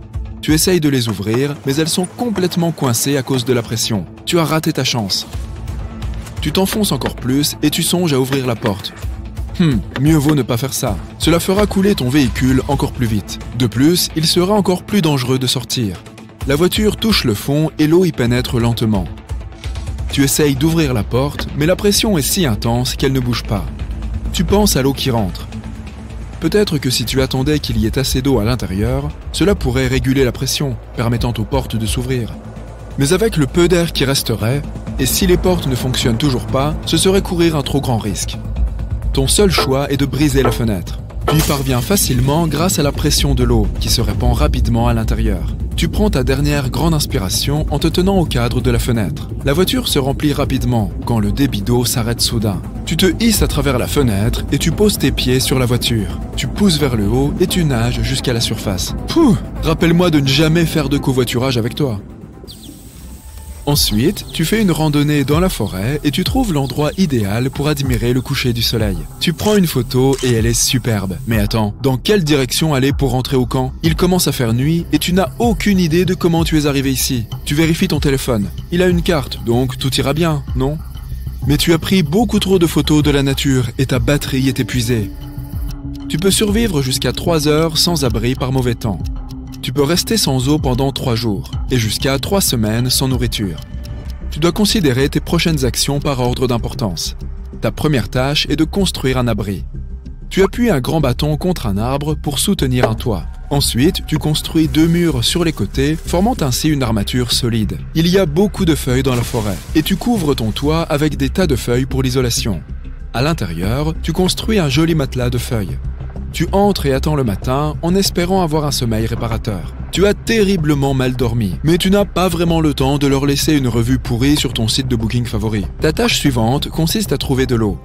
Tu suis un dénivelé du terrain pour finalement aboutir à un ruisseau. De l'eau propre, check. Tu continues à marcher dans le sens du courant en espérant qu'il te mène à une rivière. Tu as plus de chances de trouver des gens et des traces de civilisation le long de grandes étendues d'eau. Les heures passent et ton ventre gronde. Tu cherches autour de toi de quoi te rassasier. Il y a des baies et des champignons, mais tu ne les reconnais pas. Il est préférable de ne pas manger quelque chose si tu ignores tout de sa toxicité. Tu cherches des insectes sous les vieux troncs et les branches. Tu as trouvé quelques verres de farine qui peuvent être mangés crus. Certains insectes, lorsqu'ils sont cuits, peuvent être une source importante de fer, de protéines et de vitamine B12. Tu les regardes et tu perds bien vite l'appétit. On verra peut-être après. Enfin, le ruisseau se jette dans une rivière et, juste devant, se trouve un pont, pas celui qui est tombé plus tôt. Tu sembles sorti d'affaires. Tu jettes ces insectes répugnants et tu te lances dans ta prochaine aventure, trouver un restaurant. Bon, on n'ira jamais faire du camping ensemble non plus. Tu te promènes maintenant dans un champ. Le vent se lève et, non loin de là, une tornade se forme. Tu commences à t'en éloigner en courant, mais tu ne peux pas la distancer, car elle se déplace jusqu'à 100 km/h. Ta principale préoccupation n'est pas la tornade en elle-même, mais les arbres et les bâtiments que la tornade emporte, les transformant en de dangereux objets volants. Ils sont entraînés à une vitesse folle, car ils sont portés par des vents rapides qui peuvent avoisiner les 500 km/h. Tu cherches un abri, mais il n'y a rien de tel. Ta seule option est un fossé qui ne soit pas entouré d'arbres ou d'autres objets cassants. Tu te cales dans le fossé et couvres ta tête avec ta veste, en la maintenant avec tes bras pour te protéger. Couché à plat, avec ce bruit de tonnerre tout autour de toi, tu as l'impression de te trouver dans un moteur à réaction géant. C'est un son terrifiant, mais heureusement, tu ne te trouves pas sur le chemin de la tornade. Tu peux entendre les petits débris siffler au-dessus de ta tête, et beaucoup d'entre eux s'abattent tout autour de toi avec un bruit sourd, mais fort heureusement, ils t'épargnent. Tout redevient calme. Tu restes allongé en contrôlant ta respiration et en essayant de te détendre. Tu ne te lèves pas encore, car le pire est peut-être encore à venir. Les tornades peuvent durer de quelques secondes à plus d'1 heure. Tu ne prends pas de risques et tu restes dans ton fossé pendant toute l'heure. Puis finalement, quand il est clair qu'elle est partie, tu époussettes ta veste et tu rentres chez toi.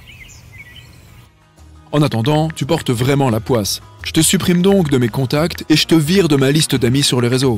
Enfin, je ferai tout ça dès que je serai sorti de l'hôpital. Recouverte de poils bruns hérissés et dotée de 9 paires de pattes frisées, la pyrale de la sorcière, ou Phobetron pitecium, n'est pas comme les autres chenilles. Son aspect velu lui a valu le surnom de limace singe. On trouve cet étrange insecte en Amérique du Nord où il se cache dans les arbres et arbustes d'ornement. Cette petite créature poilue n'est pas aussi innocente qu'elle en a l'air. Les poils de son dos sont reliés à des glandes toxiques situées sous la peau de la chenille. Si tu es assez curieux pour tendre la main et toucher ses poils, ta main deviendra instantanément rouge vif et tu ressentiras une sensation de brûlure et de démangeaison. Un peu comme une piqûre d'abeille. Si tu as été piqué par la pyrale de la sorcière, tu dois immédiatement passer la piqûre sous l'eau pour enlever les poils qui auraient pu y rester coincés. La piqûre devrait commencer à guérir et disparaître en 1 semaine. La fourmi balle de fusil est la plus grande de toutes les espèces de fourmis. Elle ne dépasse toutefois pas la taille d'une pièce d'1 centime. Tu auras de plus grandes chances de croiser cette fourmi dans les pays comme le Nicaragua et le Paraguay, au cœur des forêts tropicales. Elle a beau être petite, sa piqûre est jusqu'à 30 fois plus douloureuse que la piqûre d'une guêpe ou d'une abeille.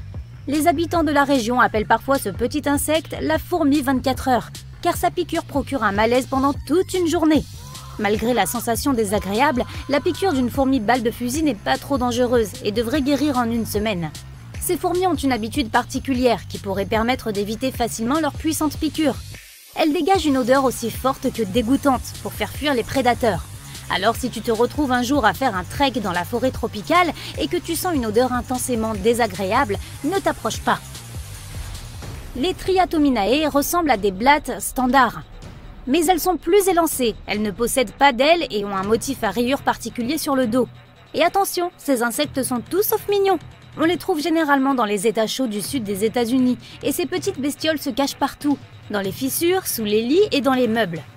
Ces insectes sont surnommés punaises vampires, car ils ne sortent que la nuit.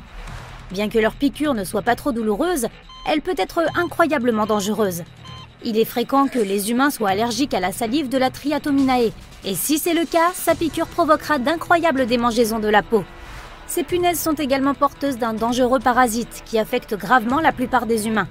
Si jamais tu te fais piquer par une Triatominae, assure-toi de consulter ton médecin le plus rapidement possible. Le frelon géant est la plus grande espèce de frelon au monde. Il arbore des rayures jaunes et noires. Sa taille et sa forme permettent de le distinguer des abeilles et des guêpes. Le frelon géant est beaucoup plus grand et plus élancé qu'un bourdon, et beaucoup plus long qu'une guêpe.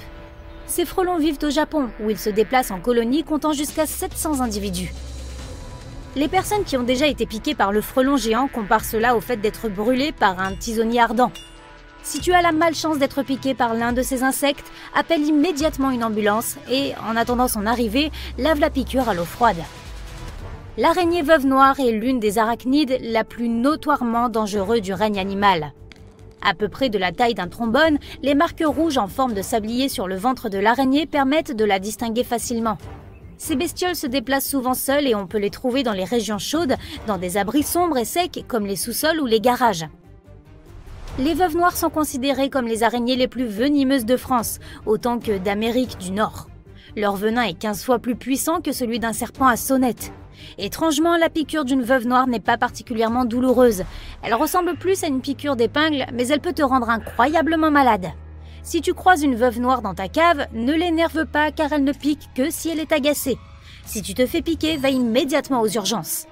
Les médecins pourront te proposer un antivenin à la veuve noire qui réduit les symptômes de la piqûre.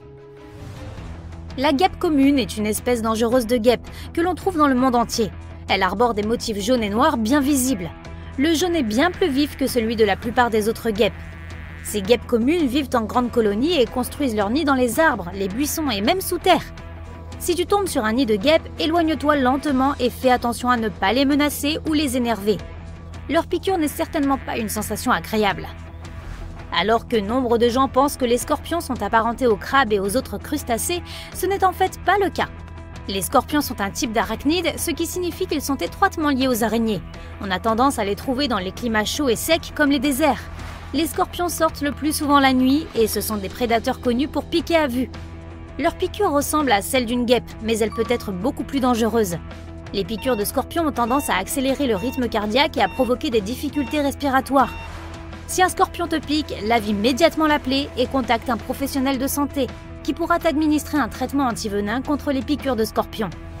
Il existe un peu moins de 300 espèces différentes de fourmis Solenopsis dans le monde. Toutes les espèces ont la même piqûre puissante. Ce sont de minuscules insectes qui se déplacent en grandes colonies et ont une couleur marron clair distincte, presque rouge. Ces fourmis de feu se trouvent majoritairement aux États-Unis et sont attirées par la nourriture. Elles ont tendance à s'incruster dans de nombreux pique-niques auxquels elles ne sont pas conviées. La piqûre de cette fourmi est incroyablement irritante, mais heureusement pas très dangereuse. Passer la piqûre sous l'eau froide devrait aider à calmer les démangeaisons, et la piqûre devrait disparaître en 1 semaine environ. Si tu as une réaction plus grave que des démangeaisons, assure-toi de consulter ton médecin au plus vite. Les abeilles à miel font partie des insectes que nous aimons le plus. Elles pollinisent nos fleurs, fabriquent le délicieux miel que nous mangeons et nous laissent généralement tranquilles. Les abeilles à miel sont des insectes sociaux qui vivent en grandes colonies. Étonnamment, la piqûre d'une abeille à miel ordinaire peut être extrêmement dangereuse pour certaines personnes, notamment les personnes âgées. Si une abeille te pique, retire immédiatement le dard qui sera logé dans ta peau. Lave la zone avec de l'eau et du savon. La piqûre devrait guérir en 1 semaine. Si tu souffres de conditions plus graves, tu dois immédiatement consulter un médecin. Les guêpes Pepsi sont de longs insectes minces avec de belles ailes de couleur rouille et des antennes jaunes. On les trouve surtout dans les forêts tropicales d'Asie, d'Amérique et d'Afrique. Elles ont tendance à vivre au sol et font leur nid en s'enfouissant dans le sol. Si jamais tu croises une guêpe Pepsi, assure-toi de t'éloigner très lentement. Ces insectes n'attaquent que s'ils sentent une menace. On pense que les guêpes Pepsi sont l'une des piqûres les plus douloureuses au monde. La douleur est incroyablement intense et dure de 3 à 4 minutes. Une fois ce délai passé, la piqûre ne nécessitera pas de soins urgents et devrait guérir d'elle-même. La guêpe guerrière est une espèce particulière. Contrairement aux autres guêpes, la guêpe guerrière n'a pas de rayures jaunes mais est entièrement noire. Si noire qu'elle en a presque l'air bleue. Certaines personnes surnomment cet insecte la guêpe tambourinante. Lorsqu'un étranger s'approche, les guêpes battent des ailes de façon synchronisée comme les tambours d'une fanfare. Les guêpes guerrières préfèrent les climats plus chauds et on peut les trouver dans les forêts tropicales d'Amérique du Sud. De toutes les espèces de guêpes, la guêpe guerrière a la piqûre la plus douloureuse. Elle ne nécessite toutefois aucune aide médicale d'urgence et devrait guérir en 1 semaine. On peut trouver le mille-pattes géant d'Amazonie dans les climats tropicaux d'Amérique du Sud et des Caraïbes. D'une couleur rouge caractéristique, c'est la plus grande espèce de mille-pattes au monde et il peut mesurer jusqu'à 30 cm de long. Le mille-pattes géant possède un venin dangereux pour les autres insectes et les animaux plus petits, mais ne présente pas de danger pour les humains. Néanmoins, sa piqûre est toujours désagréable et provoque une sensation de brûlure. Si tu te fais piquer par l'une de ces bestioles, les symptômes peuvent durer de quelques heures à quelques jours. Et si tes réactions est plus grave, tu sais ce qu'il faut faire. Va voir ton médecin. Voilà, c'est la fin. Tu emballes tout ce que tu peux dans les sacs que tu peux trouver. Nourriture, vêtements, articles de toilette. Les nouvelles défilent en arrière-plan. Les alertes rouges clignotent sur l'écran. Tu regardes ta montre et tu sais qu'il est l'heure. Tu n'as même pas encore fini de faire tes bagages. Tu te précipites hors de chez toi et tu vois les gens trimballer des valises à la hâte. Tu montes dans ta voiture et tu pars aussi vite que possible en évitant les gens qui courent partout. Tu arrives à un endroit isolé dans les bois. Cela fait des années que tu travailles sur ton bunker. Il est capable de résister aux pires conditions, les tornades, les ouragans, les volcans et, avec un peu de chance, les astéroïdes.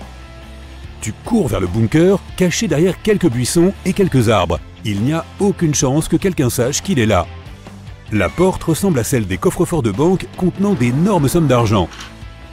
Derrière, une échelle qui descend de 9 mètres à travers un tunnel sombre.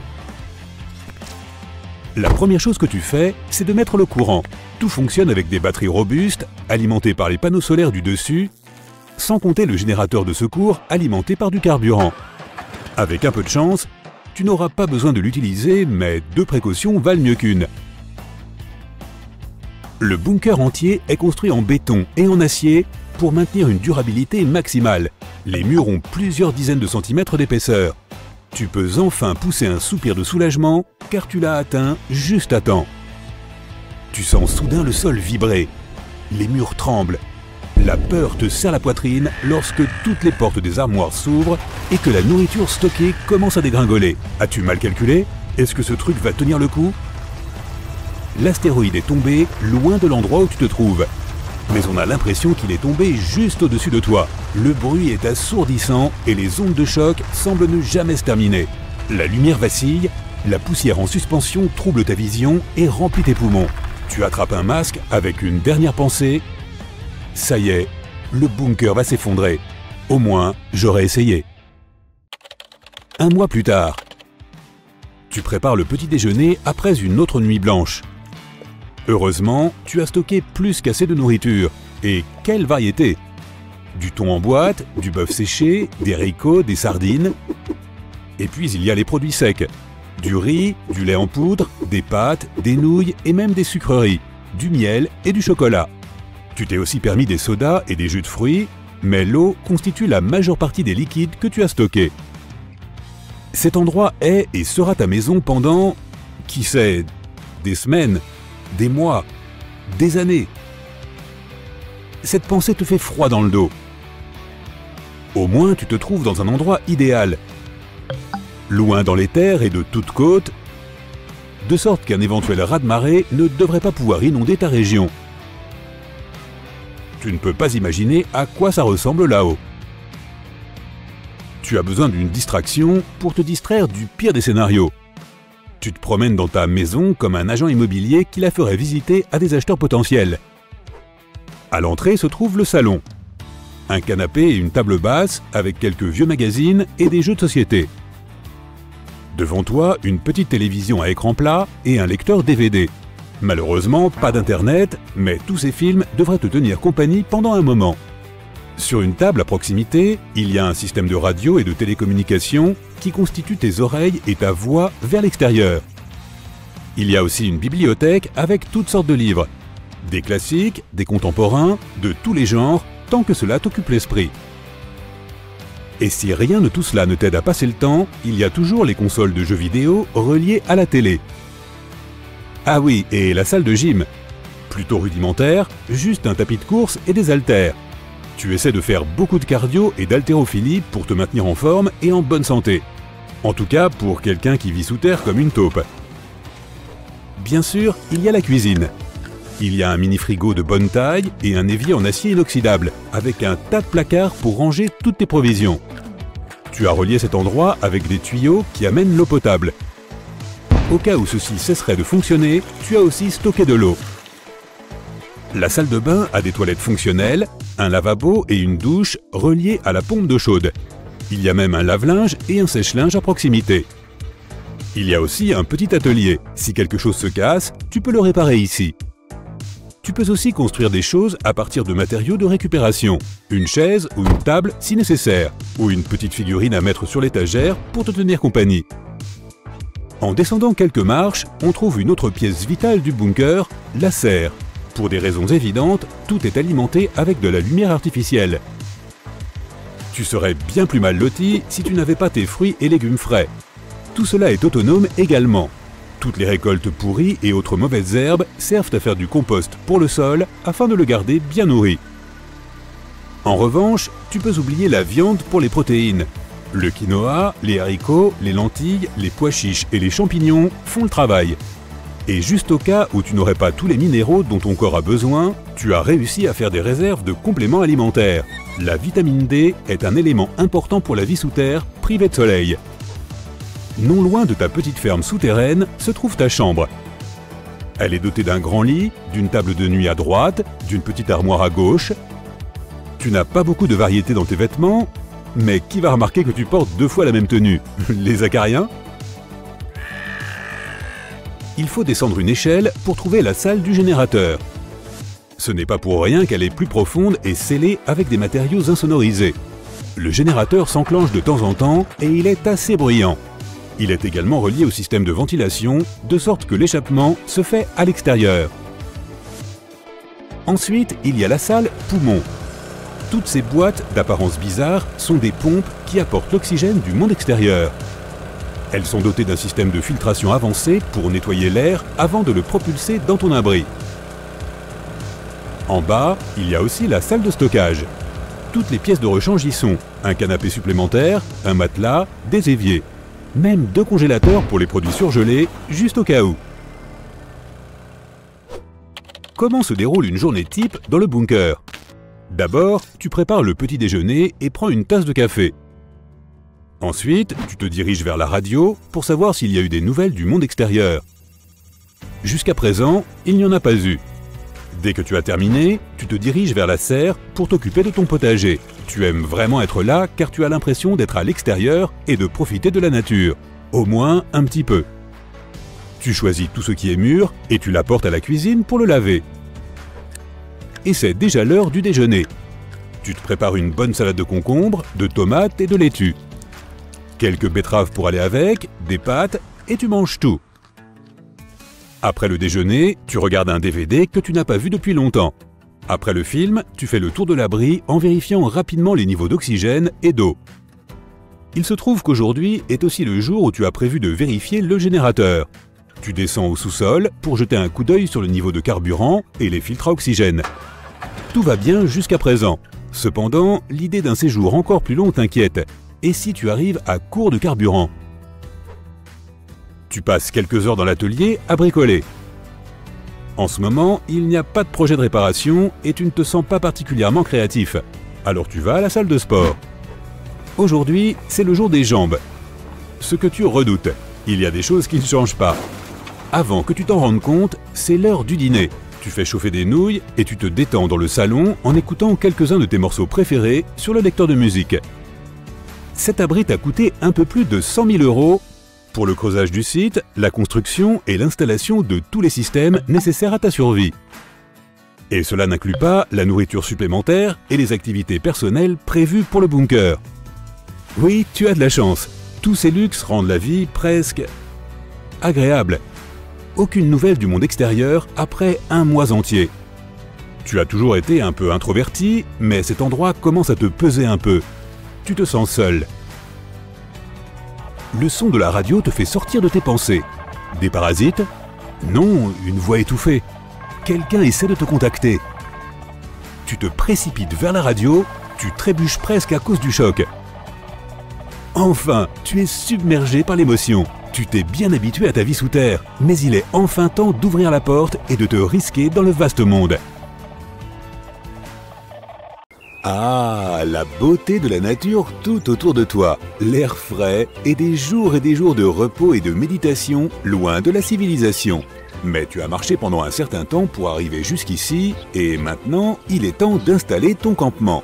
Les bois alentours sont denses et tu ne trouves pas d'endroit approprié pour monter ta tente.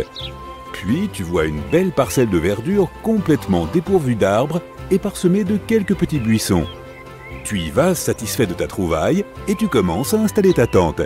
Le sol est exceptionnellement meuble et lisse, mais cela ne te dérange pas trop.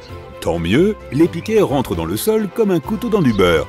Quand tu as fini, il fait déjà nuit, alors tu entres dans la tente et tu te glisses dans ton sac de couchage bien douillet. Tu te réveilles avec la sensation que quelque chose ne va pas. Tu te sens mouillé. Tu commences à te tortiller à l'intérieur de ton sac de couchage et oui, il est presque complètement trempé par en dessous. Tu te précipites hors de la tente aussi vite que possible et tu vois qu'elle commence à s'enfoncer dans le sol. Il s'avère que tu as installé ton campement sur un marécage. Et tu as eu de la chance. Les marécages ne sont pas toujours évidents. Parfois, tu ne les remarqueras même pas avant de plonger dans la boue et de te retrouver avec des ennuis jusqu'aux genoux. Sortir de là peut aussi être compliqué. La mousse et les racines créent une espèce de matelas souple qui te tire lentement vers le bas. Et lorsque tu essaies de lever les pieds, tu risques de te retrouver sans tes bottes. Il est assez facile de reconnaître un marécage forestier quand on sait ce qu'il faut chercher. Si tu te trouves dans un fourré dense et que tu vois une clairière luxuriante et ensoleillée où ne pousse que de la mousse et quelques petits buissons, il y a de fortes chances que ce soit un marécage. Tu peux également vérifier cela en marchant légèrement sur ce genre de terrain. S'il te semble élastique, mieux vaut ne pas t'en approcher. Bizarrement, une autre chose pour laquelle les marais peuvent s'avérer dangereux, c'est quand il y a un incendie de forêt. Si tu restes trop près d'un marécage et que tu allumes un feu de camp, celui-ci peut créer un départ d'incendie, surtout s'il y a beaucoup de vent. Les marais et les marécages sont remplis de goudron enfoui sous les couches d'eau et de mousse. Lorsqu'il commence à brûler, il est presque impossible de l'éteindre. Avant d'allumer un feu de camp, garde toujours une distance de sécurité par rapport à un marais. Une autre erreur courante lors de l'installation d'un campement dans la nature est de ne pas lever les yeux. Disons que tu as trouvé un terrain solide pour monter ta tente, que tu l'as débarrassé de tous les débris et pierres désagréables et que tu t'es assuré qu'il n'y a pas de fourmilière à proximité. Tu ne veux pas que quelque chose se glisse dans ton sac de couchage pendant la nuit, n'est-ce pas? L'endroit que tu as choisi est parfait et l'arbre qui se trouve à côté de ta tente te protège du vent et de la pluie. Tu t'installes pour la nuit, tu éteins ta lampe de camping et soudain, ta tente se déforme comme si une bête sauvage t'avait attaqué. Déconcerté, tu sors en courant et tu vois qu'une énorme branche est tombée sur ta tente. Le pire, c'est que tu l'aurais vu venir si seulement tu avais levé les yeux avant de t'installer. Les branches à moitié cassées et pourries sont faciles à repérer et ce n'est jamais une bonne idée de mettre sa tente directement en dessous. Ce genre de choses peut se casser à tout moment et tu auras de la chance si elle ne déchire pas ta tente et te blesse gravement. Tu sais, crac! Des dizaines de touristes font cette erreur chaque année et la paient souvent très cher. Le fait de regarder vers le haut t'aidera aussi à t'assurer qu'il n'y a pas de nid de guêpe ou de toile d'araignée au-dessus de toi. Ceci pourrait s'avérer encore pire qu'une branche, car les guêpes n'aiment pas être dérangées, et les araignées peuvent se révéler venimeuses. Maintenant, si tu vois une belle rivière et décides de bivouaquer sur ses rives, fais aussi attention à l'endroit exact où tu t'installes. Si tu restes trop près de l'eau, surtout au printemps ou en automne, il y a de fortes chances que tu te retrouves dans la flotte au milieu de la nuit. Vérifie toujours les prévisions météorologiques pour le jour et la nuit à venir. S'il risque de pleuvoir, il vaut mieux se tenir à l'écart de toute étendue d'eau, en particulier des rivières. La pluie pourrait faire monter le niveau de l'eau et inonder ses rives, emportant ainsi ton petit campement et tes vacances. Mais même si tu es loin de l'eau, la pluie pourrait gâcher tes vacances quand même. Disons que tu es à nouveau en plein cœur de la forêt et que la cime des arbres te protège des intempéries. Les précipitations arrivent toujours jusqu'au sol de la forêt, mais au moins tu ne souffres pas autant qu'en restant à ciel ouvert.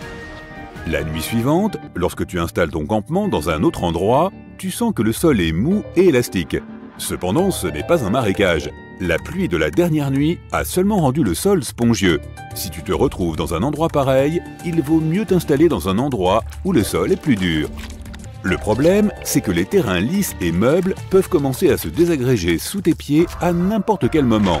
Ce mouvement n'est pas aussi dangereux que lorsque tu es dans un marécage, mais les piquets de ta tente peuvent se détacher et tu finiras par être enfoui sous tous les tissus de ta tente. Et si tu décides d'installer ton campement dans une belle vallée et que la pluie commence à tomber alors que tu es ici, eh bien, prépare-toi à faire un agréable voyage flottant. Toute l'eau va naturellement descendre et arriver dans ton abri, pour finalement se retrouver sous ta tente. Pas étonnant si tu te retrouves les pieds dans l'eau à ton réveil. Oh, quel magnifique endroit pour se reposer après une longue balade! Il est situé au sommet d'une colline, donc il n'y a pas d'eau à proximité, le soleil brille et il n'y a pas un seul arbre pour le bloquer. Prendre un bain de soleil ici va être fabuleux. C'est ce que tu peux penser pendant les premières heures. Mais quand tu resteras ici assez longtemps, tu comprendras l'erreur de ta décision. La lumière directe du soleil sur ta tente peut la chauffer en quelques heures en raison des matériaux dont elle est faite. Tu le sentiras sur ta peau dès que tu te glisseras dedans. Et disons que tu ne voudras pas t'attarder ici trop longtemps et qu'il vaudra mieux attendre la nuit pour que la tente ait refroidi. Même chose avec le vent. Dans un endroit ouvert, les rafales peuvent atteindre des vitesses incroyables. Et si tu n'as pas fait attention en enfonçant tes piquets, tu pourrais dire au revoir à ta tente plutôt que prévu. Il est préférable de trouver un endroit près d'un arbre qui te protégera à la fois du soleil et du vent. Cependant, ne t'avise pas de camper près d'un arbre isolé lorsque les prévisions météorologiques ne sont pas en ta faveur. Le beau temps ou la pluie sont acceptables, mais si un orage important se prépare, un arbre complètement isolé fera office de paratonnerre. Il n'est pas difficile d'imaginer ce qui pourrait arriver si la foudre frappait un arbre sous lequel tu campes. Tu pourrais bien recevoir une décharge. Si tu campes en hiver, le temps peut être encore plus traître. Tu te souviens de ce que j'ai dit à propos de la lumière directe du soleil? Oublie cela. En hiver, il est préférable que le soleil brille sur ta tente. Le froid peut te porter préjudice, même si ta tente est super cool et coûte très cher. Et les vents sont généralement beaucoup plus violents pendant la saison froide. La lumière directe du soleil t'aidera à supporter une grande partie du froid. L'une des erreurs les plus courantes que font les randonneurs est d'allumer un feu de camp trop près de la tente. Encore une fois, le matériau de la tente conduit très bien la chaleur, et c'est une bonne chose quand tu veux te réchauffer, mais il s'enflamme aussi très facilement. Parfois, une étincelle suffit à réduire ton abri en cendres. Assure-toi qu'il y ait suffisamment de place entre ta tente et le feu de camp, et ne laisse jamais ton feu sans surveillance. Lorsque tu t'endors, la règle veut que tu éteignes le feu pour ne pas te réveiller avec un brasier ardent autour de toi. Les insectes peuvent gâcher n'importe quelle balade, même si elle est géniale. Les moustiques, les fourmis, les tiques et autres insectes nuisibles peuvent se frayer un chemin jusqu'à ta tente, où que tu sois. Alors assure-toi d'être protégé. Utilise des répulsifs pour la peau lorsque tu sors et place une spirale anti-moustique à côté de l'entrée de ta tente. Cependant, ne la place pas à l'intérieur ou trop près de celle-ci. L'odeur est irritante et elle peut aussi provoquer un incendie. Pour éviter la plus grande partie des moustiques, et surtout des tiques, essaie de te tenir à l'écart des lacs, des étangs et des forêts denses où peuvent se trouver des marécages. Les moustiques se reproduisent dans des eaux calmes, de sorte que les zones autour de ces bassins sont remplies de parasites ailés. Mais ils ont du mal à voler quand il y a du vent. Choisir un endroit ouvert est donc ta meilleure chance de t'en débarrasser. Ne les laisse pas t'embêter. Bienvenue à la Science et toi. Alors que tu te balades dans la nature, un serpent sort des buissons et te mord la cheville. Quel malheur! Reste calme. Tu dois maintenir ton rythme cardiaque et ta pression sanguine le plus bas possible pour ralentir la propagation du venin. Retire tes chaussures et tes chaussettes. Maintenant, tu dois déterminer si la morsure vient ou non d'un serpent venimeux. Si tu vois 2 plaies profondes sur ta jambe, elles correspondent au crochet d'un serpent venimeux. Dans le cas d'un serpent non venimeux, tu verras de petites marques de dents pointues formant un U. Il existe environ 600 espèces de serpents venimeux et il faut surtout faire attention aux vipères et aux cobras.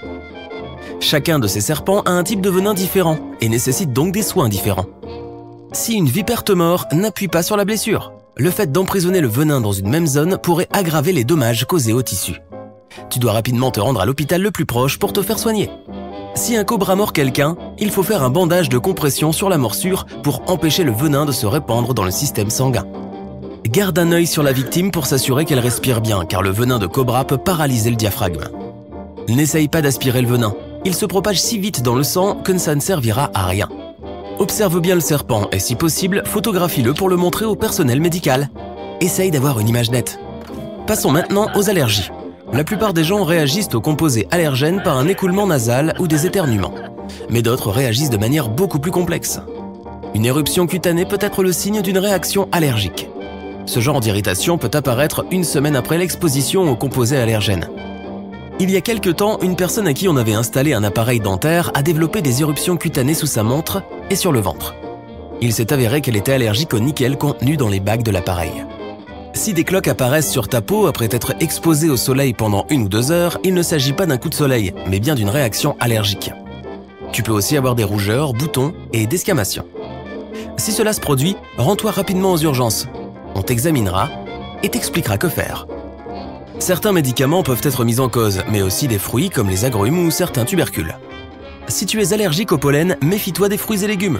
Certains contiennent les mêmes protéines que celles contenues dans le pollen et ton système immunitaire y réagira comme tel en provoquant au passage des démangeaisons, un gonflement de la bouche et peut-être même du visage. Si tu souffres d'une plaie profonde à la main, la première chose à faire est d'appeler une ambulance. Tu es coincé dans une voiture en plein hiver et le froid te fait frissonner. C'est bon signe. Quand la température descend en dessous d'un niveau confortable, le corps tremble pour augmenter sa production de chaleur de près de 500%. Mais les frissons ne te réchaufferont pas très longtemps. Au bout d'un moment, tes muscles manqueront de carburant et ils cesseront de se contracter. Si une personne frigorifiée cesse de trembler et qu'elle s'endort, agis vite. Amène-la à l'abri, retire ses vêtements mouillés, frotte ses mains et ses pieds, enveloppe-la dans des couvertures et applique des compresses chaudes et sèches sur sa poitrine, son cou et son ventre. N'applique surtout pas de compresses chaudes sur ses bras ou ses jambes. La chaleur soudaine forcera le sang-froid à retourner au cœur, au cerveau et aux poumons et fera baisser la température au centre du corps. Alors que tu roules sur une route déserte, tu entends un flash d'urgence météo à la radio. Un « alerte tornade » signifie que l'une d'elles est susceptible de se former. Mais un avertissement de tornade signifie qu'une tornade est apparue sur le radar ou qu'elle a été repérée par une personne. Tu dois aussi te méfier de la grêle. Elle apparaît lorsque les courants ascendants d'un orage poussent les gouttes de pluie dans les nuages épais où elles gèlent. Mais à l'approche d'une tornade, il peut grêler sans pleuvoir. Tout devient subitement calme et il n'y a pas le moindre souffle de vent. Tu verras alors les nuages se déplacer en rotation ou vers le ciel, puis tu entendras comme un bruit de cascade qui se transformera en rugissement lorsque la tornade se rapprochera. Ce bruit est semblable à celui d'un train ou d'un réacteur d'avion. Des débris commenceront à tomber et un nuage en forme d'entonnoir se mettra à tournoyer, attirant les branches et les feuilles vers le haut. Si la tornade ne se déplace ni vers la gauche ni vers la droite, c'est qu'elle se dirige peut-être vers toi, et tu ne te rendras compte que lorsqu'elle sera trop près. Mets-toi vite à l'abri. Alors que tu es en train de regarder la télévision chez toi, tu entends un étrange bruit de claquement. Cela ressemble à un courant d'air, mais après avoir vérifié toutes les portes, tu ne dis qu'il n'y a rien. Le lendemain, tu sens une pression dans ta poitrine qui empire au fur et à mesure de la semaine. Ces douleurs thoraciques s'accompagnent alors d'une terrible sensation d'épuisement. Tu te dis alors que tu as un problème de santé, mais le vrai problème vient de ta maison. Tu subis peut-être une intoxication au monoxyde de carbone. Lorsque ce gaz remplit ta maison, il s'accumule dans ton sang et remplace peu à peu l'oxygène de ton corps. Cet empoisonnement peut provoquer des maux de tête, des nausées et un état de confusion. Dans ce cas, cours dehors pour prendre l'air et appelle les urgences. Procure-toi également un détecteur de monoxyde de carbone et installe-le dans le couloir ou dans la pièce où tu dors. Vérifie les piles 2 fois par an et si l'alarme se déclenche, sors immédiatement chez toi.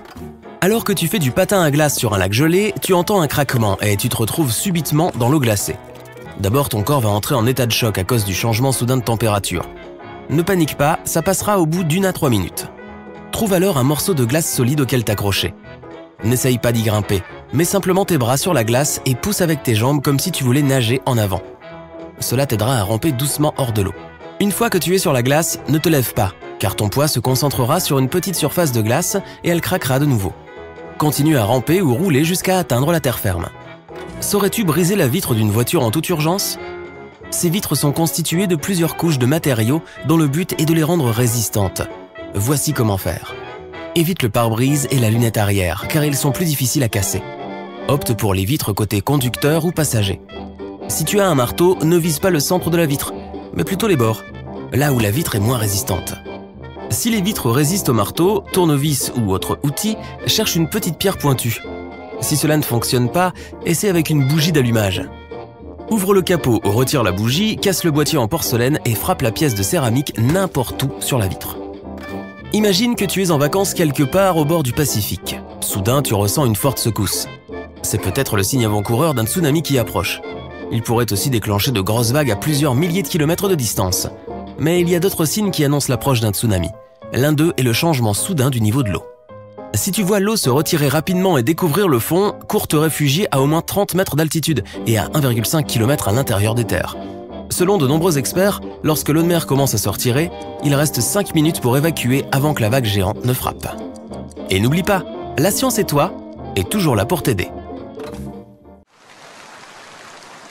Bon, c'est un jeudi soir pluvieux et tu es bien au chaud dans ton fauteuil avec une tasse de chocolat chaud et une nouvelle vidéo sympa. Soudain, tu vois une ombre effrayante au-dessus de toi. Il y a un monstre sur le mur avec 100 pattes et des antennes sur la tête. Tu commences à composer le 112 et appeler ta mère en même temps. Mais pendant que tu es au téléphone, ton invité se déplace à la vitesse de l'éclair. 2 secondes et tu ne le vois plus. Tu prends un balai et tu te caches dans ton placard. De tes mains tremblantes, tu ouvres le navigateur et tapes « Bête effrayante dans ma maison ». Tu fais défiler les pages avant de trouver enfin la bonne. 1000 pattes de maison. Il s'avère qu'il possède 15 paires de pattes, 2 yeux bien développés et 2 longues antennes très sensibles qui lui servent à capter les odeurs et les vibrations. Il transporte du venin dans les pattes situées près de la tête et de la bouche. Et il peut tenir plus d'une proie entre ses pattes en les utilisant comme un lasso. Tout cela fait de ton invité un excellent chasseur. Globalement, toutes les pages web que tu regardes te disent de laisser la bête tranquille et de te réjouir qu'elle soit chez toi. Beaucoup de gens essaient de s'en débarrasser, mais les 1000 pattes de maison sont un moyen naturel et gratuit de lutter contre les parasites dans ta maison. Ils t'aideront à te débarrasser des insectes, des mouches, des fourmis, des mites, des araignées, des termites et même des cafards. Quant à toi, en tant qu'humain, tu ne fais tout simplement pas partie de leur menu. Ce sont des chasseurs nocturnes actifs et ils ne laissent ni toile ni quoi que ce soit d'autre nulle part. Ils ne construisent pas non plus de nid dans les maisons et ne grignotent pas tes meubles, tes vêtements, ta nourriture ou tes animaux de compagnie. Ils se déplacent sans faire de bruit et sans laisser de traces de saleté derrière eux. Les 1000 pattes de maison ne sont porteurs d'aucune maladie et dans 99% des cas, ils sortent la nuit quand on ne les voit pas. Ils bougent sans cesse à la recherche de proies. Comme ils se déplacent rapidement, il est possible que tu ne les vois pas du tout. Ils n'essaieront de mordre que si tu les attaques en premier. Et même dans ce cas, ils ne peuvent pas mordre à travers la peau. Leur morsure ressemble à une petite piqûre d'abeille, rien de trop fort. Cela ne semble pas si horrible et tu es presque prêt à sortir de ta cachette. Ah, tu cries comme une fillette, il est encore là. Vite, tu ne te sens toujours pas à l'aise de partager ta maison avec cette créature à plusieurs pattes. Tu prends un bocal et un papier, elle court à travers la pièce, elle est sous l'étagère, attends qu'elle sorte pour l'attraper. Tu éteins les lumières pour qu'elle se sente plus à l'aise. Elle ne bouge plus et c'est fait. Tu l'emmènes dehors en espérant qu'elle fera encore son travail de lutter contre les parasites. Tu décides de protéger ta maison contre d'autres hôtes indésirables. Alors les mille pattes de maison aiment l'humidité et adorent surtout traîner dans les salles de bain et les sous-sols. Tu descends les escaliers et rebouches toutes les fissures dans le sol et les murs. Tu vérifies l'étanchéité de tous les tuyaux de la salle de bain et de la cuisine. Parfait! Il est maintenant temps d'aller dehors et d'enlever les feuilles et les branches sèches. Les mille pattes adorent se cacher dessous. Tu as bien travaillé cette nuit. Tu décides de regarder la télévision. Aïe, quel monstre! C'est une araignée Goliath, la plus grande araignée du monde. Et tout comme le mille-pattes, elle a l'air bien plus effrayante qu'elle ne l'est en réalité. Le régime du Goliath comprend des insectes, des grenouilles et des rongeurs. Elle vit dans le nord de l'Amérique du Sud. Malgré son énorme taille, elle ne peut pas blesser un humain avec son venin, pas plus qu'une piqûre d'abeille. Le prochain invité de l'émission est le requin-baleine. Ce n'est évidemment pas un insecte, c'est le plus grand requin et poisson du monde. Il est un peu plus grand qu'un bus de 2 étages et aussi lourd que 5 éléphants. Il possède 300 petites dents dans la bouche et les utilise pour manger du plancton et parfois des poissons. Le requin-baleine nage lentement et est le plus gentil de tous les requins. Il joue même avec les plongeurs. En fait, les humains sont plus dangereux pour eux qu'ils ne le sont pour les humains. Malgré son énorme taille, le mille-pattes géant africain est un gars timide qui préfère se cacher sous les rochers toute la journée. La seule chose qu'il peut attaquer, ce sont les feuilles sèches sur le sol. Ainsi, il joue son rôle pour l'environnement. Les diables cornus de l'Australie sont des lézards qui ont des piques effrayantes sur tout leur corps. Ils se déplacent dans les broussailles et les déserts à la recherche de fourmis. C'est leur unique repas et ils peuvent manger des milliers de petites fourmis par jour. Ils les attrapent avec leur langue collante. Ils utilisent leurs pics pour se protéger des prédateurs et ne s'attaquent jamais à un humain. Leur super pouvoir est de changer de couleur en fonction de la température. Les Centuriosenex vivent en Amérique centrale et en Amérique du Sud. Ces chauves-souris ne mangent que des fruits et la forme de leur visage et de leur peau les aide à les attraper. Elles ont de terribles manières à table et mettent complètement leur visage dans leur repas. Toutes ces rides permettent au jus de fruits de s'écouler directement dans la bouche. Oh, quelle bonne idée! Je devrais essayer cela moi aussi. Les ayés-ayés sont des lémuriens qui vivent à Madagascar. Une vieille superstition locale dit que rencontrer l'un d'entre eux porte vraiment malheur. En fait, ce sont des créatures inoffensives qui se nourrissent d'insectes et de larves. Ils tapent rapidement sur les troncs d'arbres pour trouver de la nourriture et la sortir avec leurs longs doigts du milieu. Les ayés-ayés préfèrent rester sur les arbres et se posent à peine sur le sol, de sorte qu'il est peu probable que tu en vois un de toute façon. Si jamais tu vas au Népal ou en Inde et que tu tombes sur un crocodile avec un nez long et étroit, ne panique pas, c'est un gavial. Les crocodiles sont leurs parents les plus proches, mais les gavials n'en sont pas réellement. Ils constituent une espèce unique. Leur nez bizarre est parfaitement adapté pour attraper des poissons. C'est leur nourriture préférée. Ces animaux sont des parents aimants et attentionnés et sont des créatures super timides. Ils se cachent des humains et ne les attaquent jamais. Les serpents laitiers de l'Est ressemblent énormément aux serpents corail, mais contrairement à cette créature très venimeuse, ils sont totalement inoffensifs. La nature leur a donné des anneaux de couleur vive pour tromper les potentiels prédateurs et leur faire croire que ce sont des serpents corail.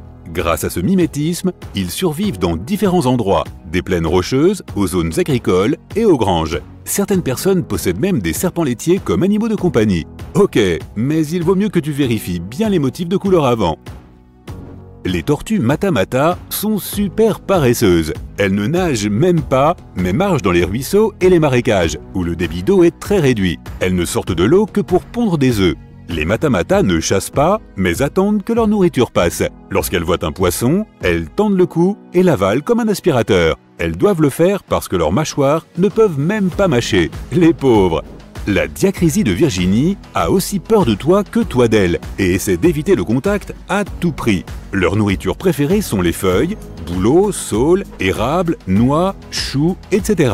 Elles mâchent les parties charnues et laissent le squelette de la feuille derrière elles. Si tu les embêtes vraiment, elles essaieront de se protéger. Mais la marque la plus grave qu'elles peuvent infliger est une légère irritation de la peau. Si tu les embêtes vraiment, elles se serviront d'un nunchaku. Aïe! Mais non, je plaisante. Les vautours ont un bec et des serres tranchants et une réputation de méchants. Mais en fait, ils ne blesseront jamais un être vivant. Leur préférence culinaire se porte sur les carcasses d'animaux. Miam! De cette façon, ils font du monde un endroit plus propre et plus sain, en contrôlant les cadavres quoi. Contrairement à la plupart des oiseaux qui ont une vision à 360 degrés, les vautours ne se concentrent que sur ce qui se passe en dessous d'eux avec leur vision à 60 degrés. Les isopodes géants sont de proches parents des crevettes et des crabes qui vivent dans les profondeurs de la mer. Leur corps ressemble à celui d'un extraterrestre avec des dizaines de griffes aiguisées sur le ventre et 4 jeux de mâchoires pour chasser. Mais ils n'ont pas toujours de nourriture autour d'eux. C'est pourquoi ils ralentissent leur métabolisme pour économiser de l'énergie et vivent constamment en semi-hibernation. Lorsqu'ils sont en danger, les isopodes géants se recroquevillent en une petite boule et se cachent pour que personne ne puisse les trouver. Le condylure étoilé a la taille d'un hamster et est la mangeuse la plus rapide du monde. Elle presse cette étoile effrayante sur le sol pour découvrir ce qu'il y a dans 10 à 12 endroits différents en 1 seconde. L'étoile contient 100 000 fibres nerveuses qui envoient des informations au cerveau de la taupe. Pas mal comme manière de compenser leur vue quasi inexistante. Cela lui sert pour chasser des insectes facilement, tout en étant parfaitement inoffensif pour l'homme. Les amblipiges, contrairement à leurs congénères scorpions, ne transportent pas de venin ou de toxines et ne peuvent pas mordre, piquer ou blesser les humains de quelque manière que ce soit. Ils ne peuvent même pas mâcher, alors ils s'assoient et attendent le passage d'un insecte qu'ils détectent avec leurs pattes. Ils font d'excellents animaux de compagnie et leurs propriétaires peuvent les poser sur leur visage sans avoir de crainte. C'est bon, tu y vas en premier, moi je vais... regarder d'ici. Ouf! Ah! Tu viens d'être poussé d'un avion au-dessus du Brésil.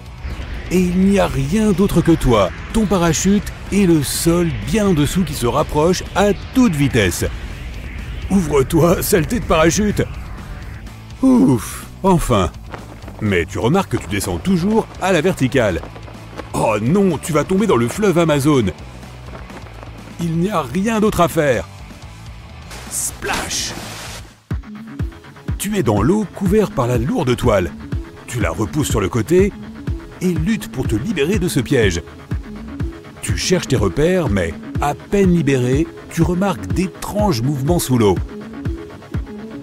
Une silhouette sombre tourne autour de toi. Oh, il y en a une autre.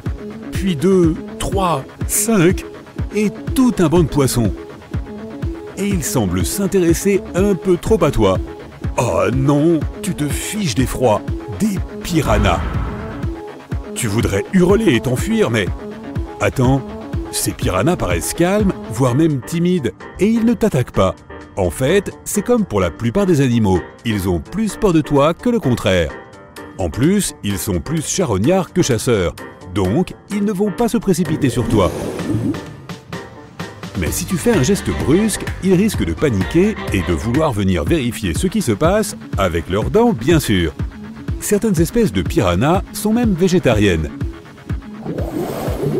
Mais ne te fais pas trop d'illusions, les petits poissons qui t'entourent ne diraient probablement pas non à un bon steak humain.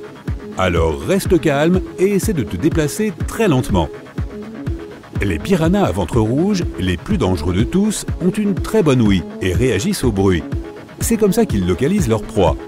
Tout le banc communique en s'envoyant des signaux lorsqu'un individu trouve une proie potentielle. Tâche donc de ne pas crier. Ces piranhas peuvent aussi produire du bruit eux-mêmes. Si tu en touches un, ou s'il se retrouve face à un autre poisson, il peut aboyer comme un chien.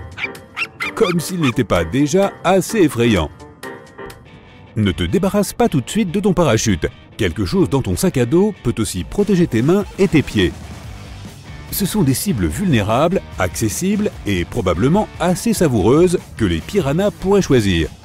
Leur mâchoire est assez forte pour broyer les os, donc des chaussures solides et des gants épais seraient les bienvenus. Les films présentent souvent les piranhas comme des monstres féroces avec de vrais scies en guise de dents. Pas étonnant que nous en ayons si peur après les avoir vus gâcher les vacances au bord du lac de leurs victimes.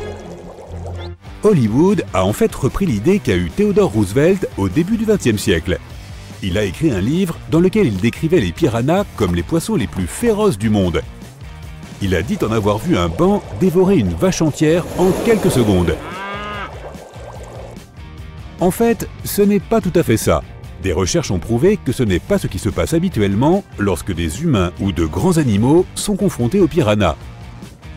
Alors effectivement, leurs dents sont aiguisées comme des lames de rasoir et mesurent environ 5 mm de long. Il est fréquent que les animaux marins tels que les requins et les piranhas perdent leurs dents. Les requins les perdent une à une alors que celles des piranhas tombent par blocs.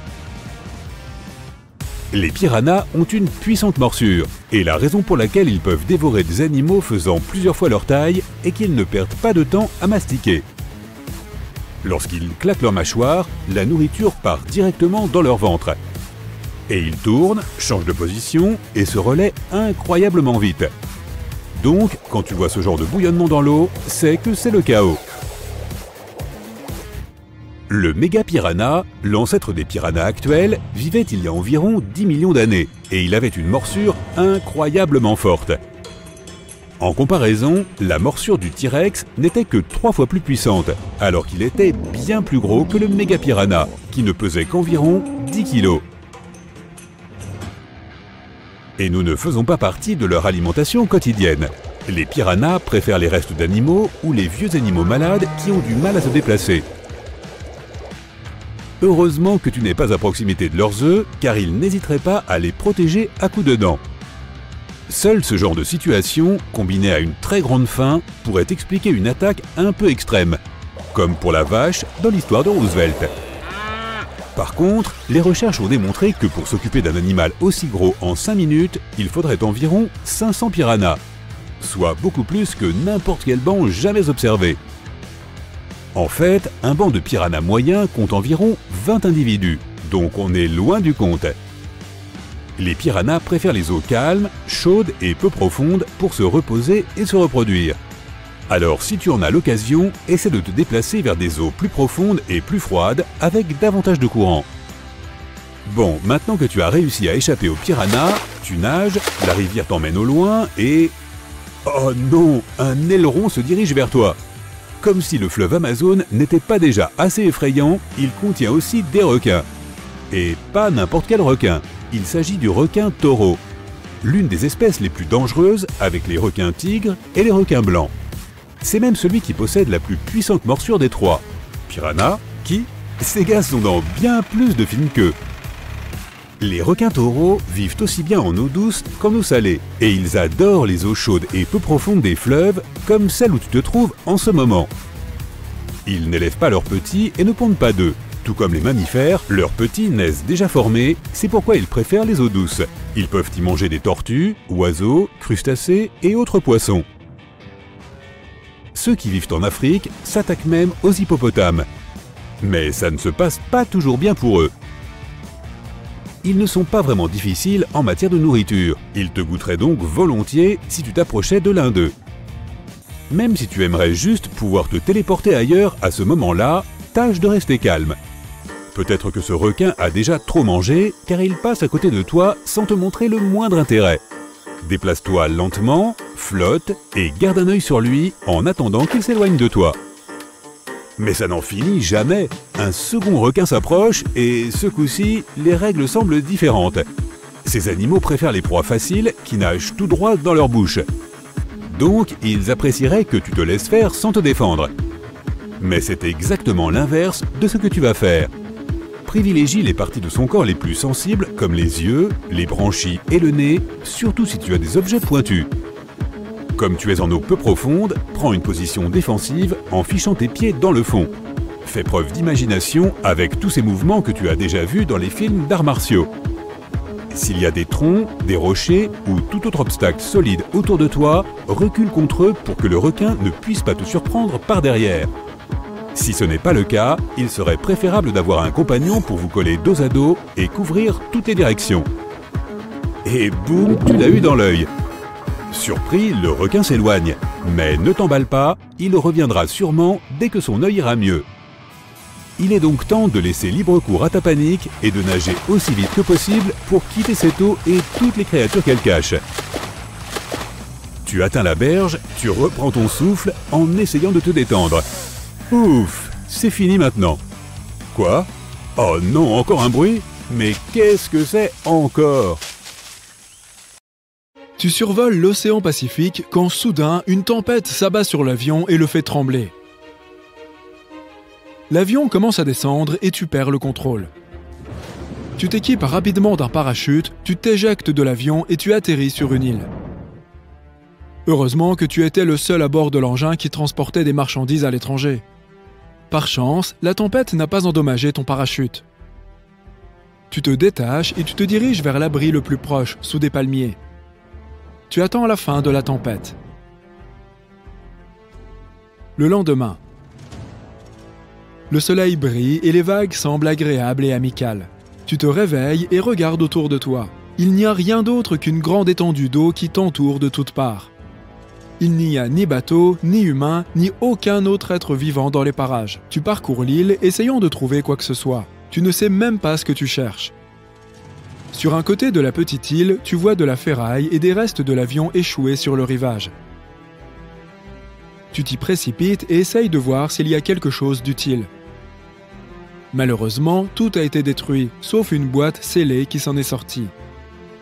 Tu l'ouvres et vois des dizaines de rouleaux de ruban adhésif de type duct tape empilés les uns sur les autres. Après avoir traversé l'île, tu retournes à ton campement traînant avec toi la boîte de ruban adhésif. Tu essayes de comprendre ce qu'il faut faire et soudain, tu as une merveilleuse idée. Certains endroits de l'île sont difficiles d'accès et comme tes chaussures sont abîmées, tu vas te fabriquer des sandales. Pour ce faire, tu attrapes quelques branches et essayes d'utiliser du ruban adhésif toilé pour faire une nouvelle paire de chaussures. Après plusieurs tentatives infructueuses, tu es sur le point d'abandonner. C'est alors que tu fixes du ruban adhésif à des morceaux d'écorce d'arbre qui sont à peu près de la taille de ton pied. Ce seront les semelles de tes nouvelles chaussures. Le ruban adhésif est lisse et ne te blessera donc pas. Après avoir ajouté plusieurs branches, tu enroules le ruban autour de tes pieds et voilà! Tu as des sandales en ruban adhésif toilé. Tu peux maintenant t'aventurer dans les parties rocheuses de l'île sans t'abîmer les pieds.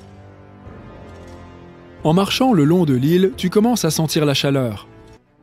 Tu enroules ta chemise autour de ta tête, mais cela ne suffit pas à te protéger. Tu utilises du ruban adhésif pour créer un chapeau à l'aide de feuilles. Tu le places ensuite sur ta tête. Tu peux maintenant partir en toute sécurité. Au bout d'un moment, tu reviens avec des objets que tu as trouvés sur l'île. En ce temps-là, tu commences à sentir ton ventre gargouiller. Ensuite, sur un récif rocheux, tu repères de gros crabes et des poissons délicieux. Mais tu ne peux pas les attraper à main nue. Tu saisis une longue branche et des feuilles de palmier et tu noues le tout pour en faire un filet. Tu utilises ensuite du ruban adhésif pour le renforcer et tu te diriges vers le récif. Tu portes tes sandales de fortune et ton chapeau pour te protéger la tête, et tu transportes le filet pour attraper des poissons. Jusqu'à présent, tu n'as utilisé que 2 rouleaux de ruban adhésif. Au bout d'un moment, tu réussis à attraper quelques poissons et crabes que tu ramènes au camp. Tu fais un feu et commences à griller tes prises. Tu es assis sur une bûche, mais ce siège n'est pas très confortable. Tu prends du ruban adhésif et tu te fais un tapis. Une fois que la nourriture est prête, tu te régales. Mais il y a un autre problème, l'eau. Il n'y a pas d'eau douce dans les environs, mais un orage se prépare. En attendant, tu prends quelques noix de coco et les manges en guise de dessert tout en buvant du lait de coco pour te rafraîchir. Tu prépares une petite hutte en rassemblant des branches et des feuilles et en les attachant ensemble pour que l'eau ne puisse pas s'infiltrer dans ta nouvelle maison. En même temps, tu crées un entonnoir avec du ruban adhésif pour recueillir l'eau de pluie. Après avoir pénétré dans l'entonnoir, l'eau est recueillie dans un étang artificiel, également fabriqué avec du ruban adhésif. À ce stade, tu as utilisé près de la moitié des rouleaux de ruban adhésif. La tempête commence à se préparer et tu restes à l'intérieur de ta hutte, où tu as ton nouveau tapis de sol. Tu t'ennuies, alors tu crées une chaise et une table avec du ruban adhésif pour rendre la cabane un peu plus confortable. Il commence à pleuvoir et tu remarques que de l'eau s'est accumulée dans le réservoir que tu as construit. Tu la bois immédiatement en utilisant une coquille de noix de coco comme verre. Ta cabane résiste à l'orage et tu t'endors sur ton matelas confortable. Le lendemain, tu vérifies la réserve de ruban adhésif et constates que tu es à mi-chemin de ton dernier rouleau de ruban. Tu as construit une hutte solide et sécurisée et tu disposes d'un approvisionnement régulier en nourriture provenant du récif. Tu as déjà passé 5 jours sur l'île. Il est donc temps de trouver un moyen de sortir. Tu as fait de ton mieux pour chercher de l'aide, mais rien. Pas un avion ou un bateau en vue. Tu cherches désespérément à sortir de là, et tu as de la chance. Tu aperçois un cargo au loin. Tu dois agir rapidement.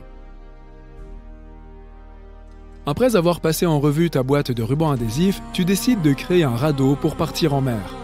Tu rassembles suffisamment de nourriture et d'eau pour le voyage et tu te mets au travail. Tu commences par rassembler de gros rondins pour la base et tu les mets côte à côte. Tu disposes d'une corde faite d'écorce d'arbres et de feuilles pour attacher les troncs ensemble. Tu t'assures que c'est assez grand pour que tu puisses y tenir. Tu prends ensuite une autre série de rondins et tu les places sur la base, puis tu répètes le même processus pour créer une deuxième couche. De cette façon, tu minimises le risque d'affaissement. Enfin, tu colles du ruban adhésif sur tous les points faibles pour renforcer ton radeau. À l'aide de quelques branches, tu crées des rames pour avancer avec des pagaies fabriquées avec du ruban adhésif. Tu constates que tu as utilisé environ 75% de tes réserves, y compris le ruban adhésif que tu avais utilisé pour construire la cabane et les meubles. Il n'est pas aussi solide que du ruban adhésif neuf, mais il fait l'affaire. Une fois la base et les rames terminées, tu crées une petite cabane pour abriter ta nourriture et tes provisions et les protéger des vagues. Tu fabriques également un mât en bois et utilises un morceau de tissu comme voile. Tu mets le radeau sur l'eau et commences à ramer. Jusqu'à présent, tout va bien. Tu ouvres la voile et fais une pause. Tu te retournes et regardes l'île qui a été ta maison pendant les 5 derniers jours. Tu pars pour un voyage dangereux. Tu risques tout, mais si tu restes trop longtemps sur l'île, tu n'y arriveras certainement pas. Cela fait déjà 1 heure et l'île est à peine visible. Mais le bateau se rapproche. Il te reste encore un rouleau de ruban adhésif à utiliser en cas d'urgence. Les eaux sont calmes et tu vois des dauphins qui nagent autour de toi. Tu manges du poisson et bois de l'eau avant de remarquer que les vagues ont grossi. Tu prépares ta voile et tu te mets à l'abri. Heureusement que ton radeau est solide. De grosses vagues s'écrasent contre lui, faisant tomber une partie de ta nourriture et de ton eau. Mais le radeau est toujours en un seul morceau. Le soleil commence à se coucher et il n'y a toujours aucun signe de vie. Tu utilises le reste du ruban adhésif pour réparer le radeau. Même si tu as perdu de la nourriture pendant la tempête, tu as ton filet pour attraper plus de poissons. Tu allumes un petit feu de camp dans une coquille de noix de coco. Tu fais cuire le poisson et commences à manger. Tu te retournes et aperçois un bateau qui vient vers toi. Tu attrapes immédiatement une branche, l'allumes et l'agites pour que le bateau te voie. Il semble qu'il va te manquer, mais quelqu'un sur le bateau te remarque. Ils font descendre un bateau de secours pour te récupérer et te sauver. On peut dire que le ruban adhésif t'a vraiment sauvé la vie.